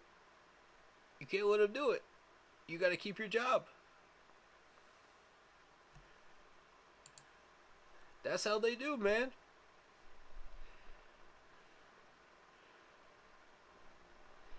I know you're in South Carolina, but I take you're a Clemson fan instead. Yeah, I am, actually. No disrespect to the Gamecocks. You guys have had your history of success against us, and I tip my hat to you. Steve Spurrier is a fantastic coach and a great human being. Love him. You guys have had some great players come through South Carolina. So, they really gave us a run for our money back then. For sure. And we had our losses against South Carolina as well. So I can't say that we haven't. It was the Bowden days. So, and hats off to you, man. But once we start winning them championships, man, I'm telling you, check out these championship bottles, bro. I mean, you gotta love this. Yes, sir. I got two sitting right behind me. Love them. But, hey, I'm just waiting on your Gamecocks to get there too, man. I'm waiting on it. I want you guys to get up there. I want us to battle it out. And play for trophies, bro. I want it.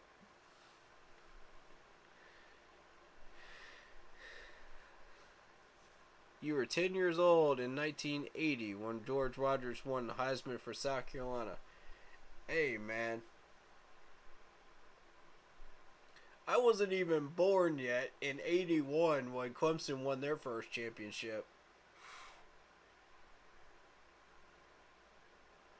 And you want to talk about some great players back then? I actually met the Fridge this year. I actually shook his hand and met the Fridge. That was something. That was really something. To be able to look that man in the eyes and say, thank you for what you did. And not only for Clemson, but for the NFL as well. I mean, man. That dude was awesome. What an honor. For real, what an honor. And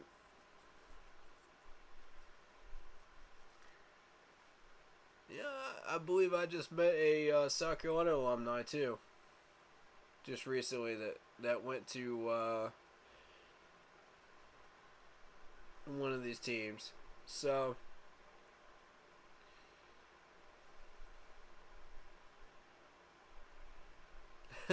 I remember it too. AQ, I full of football knowledge from 78 and up. I watched it since then. That's what's up, man. Hey, much love to you, man. See, that's how much love these people have for this game, man. I love this. I love this right here. And, you know, we've had opportunities to get Clemson players on this roster as well, but, you know, apparently they don't want them. So,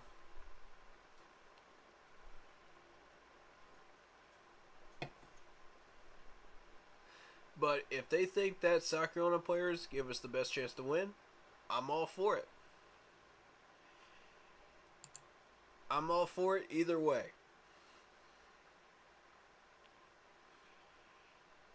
You know, end of the day, I want a trophy in Carolina, in Charlotte, you know?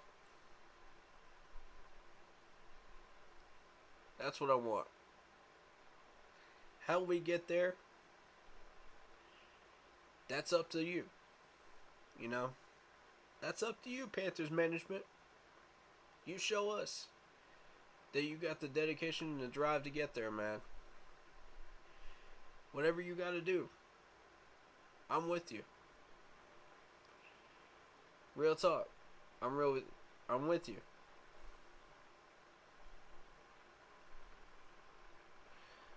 We may not agree, Panthers management, on how to get there.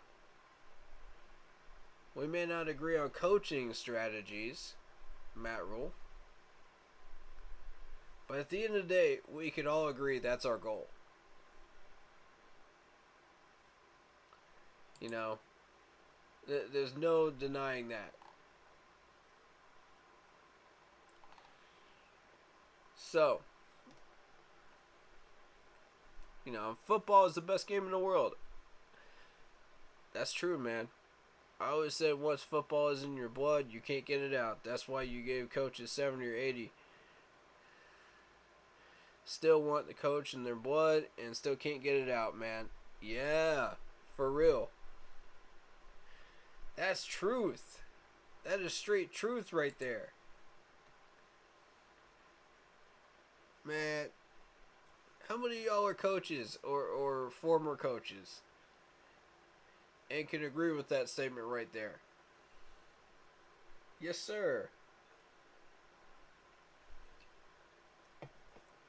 I'm not even a coach and I can't get it out of my blood. I can tell you that. Hey, I love it. Love it, bro. For real. Football is the best sport in the world, for real. In my opinion. Mm-hmm.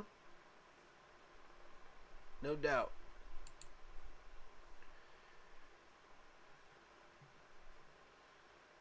This is going to be a very, very interesting game coming up. It is. Let's take a look at what games are coming up.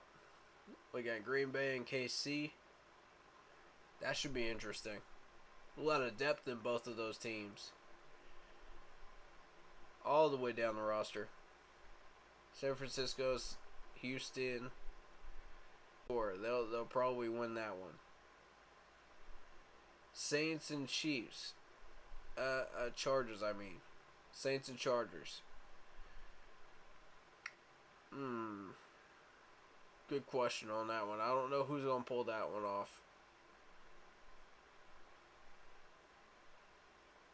Raiders and New England. Raiders are starting out strong, man. Raiders are starting out strong.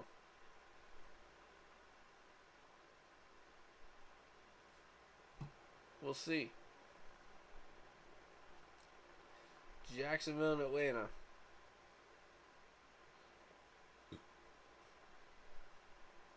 Obviously, the Falcons don't have that much. Jacksonville has been looking strong.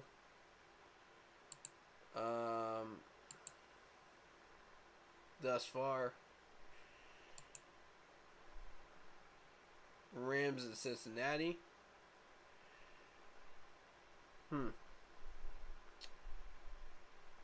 Could be interesting. Could be. Chicago and Cleveland. Cleveland's got some talent on that team, but we'll see how that one rolls out, though. Arizona, Tennessee, pretty much even. Philly and Miami, even. Washington and Baltimore. I believe Baltimore's got more talent. And a lot more skilled players. We'll see. Washington could surprise us, though. Tampa Bay and Indy. That could get in. It would depend on who has the better secondary in that one. Because Tom Brady is Tom Brady. And Matt Ryan is Matt Ryan. So that first quarter, it's going to depend on who has the better secondary.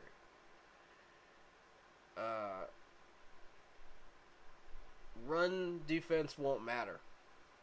Realistically. So expect a high octane first quarter from both of those guys.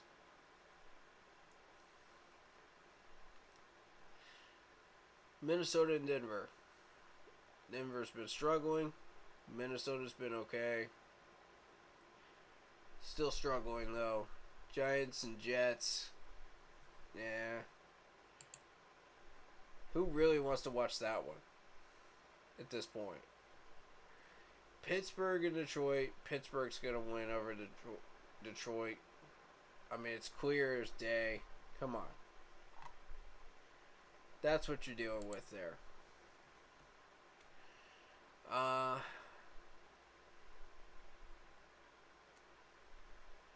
Indy says, I played in the school 1 year and I'm ready to suit up now. I told my son he didn't like it in the second grade and told wife he will play again later, and now he is starting the second year in a row. Third total. It got in his blood in the second year. Trade he hasn't learned yet.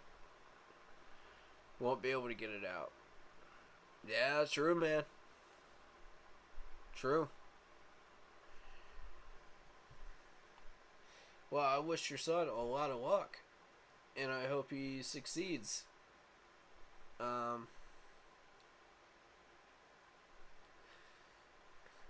football is one of those sports you can't just like pick it up and just put it down. And not that simple. For sure, man. For sure.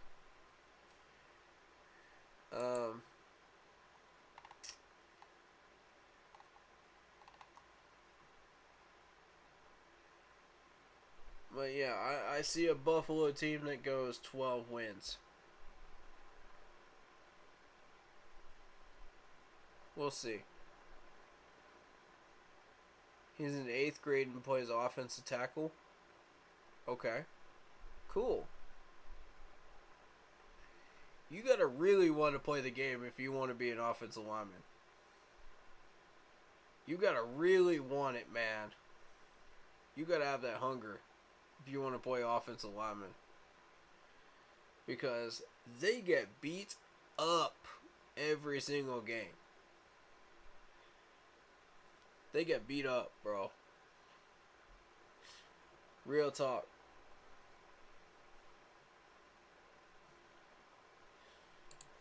That's how you know you got the hunger. And I mean, even if you're below average out there, you still got the hunger to play the game.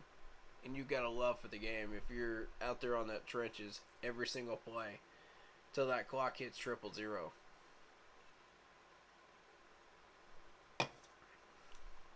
That's the toughest group of players I've ever seen in this game. In any team. Toughest group, man. Like, for real. I tip my cap in respect to offensive linemen. That's a nasty job. He's getting more excited as time goes on. I can spot it right off of my football instincts. Hey. Alright. That's what's up, man. Happy to see that.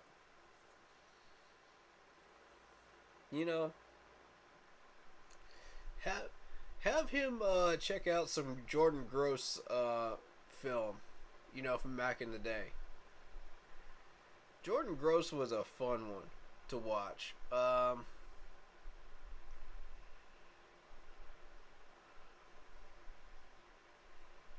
And he was not easily moved on that one. Great personality, you know, great way of doing things, you know, great pressers, you know,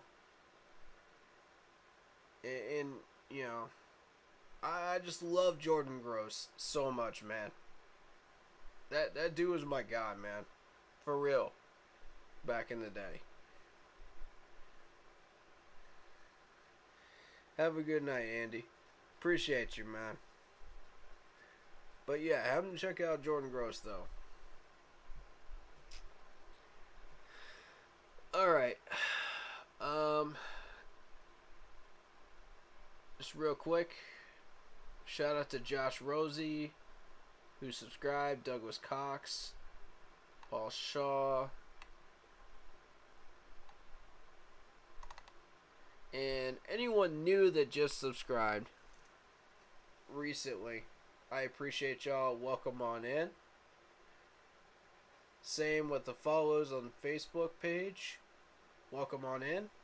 Welcome to the crew. Appreciate y'all, man. But hey, this is gonna be a tight battle. And I'm not sure how some of these battles are going to go.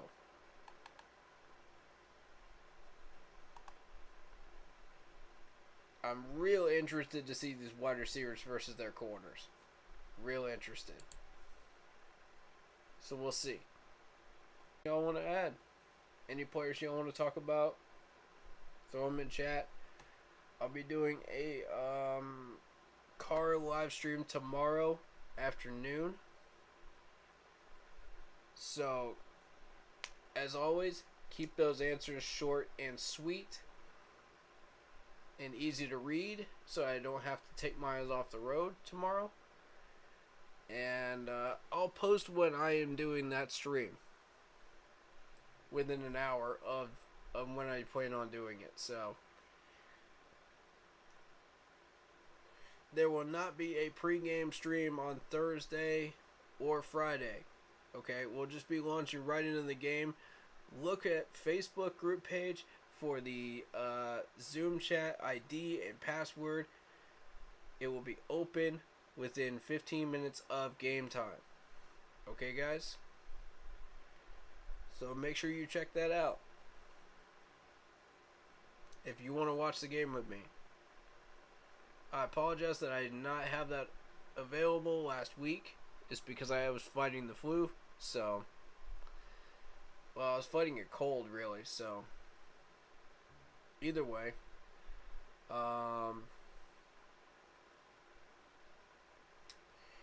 yeah, that was not an option for me to be able to do that for you guys. So, again, I apologize, and hopefully this week we will make up for it. I will be back in town just in time for the game, so looking forward to it. Looking forward to watching it all with you, and be sure to check out that fantasy football page. I'll put it up on screen one more time for you guys.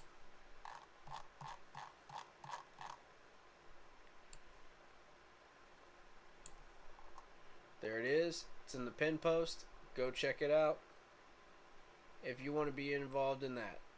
Keep Pounding League, Yahoo Sports, Fantasy Football League. Again, no prize this year, but go check it out.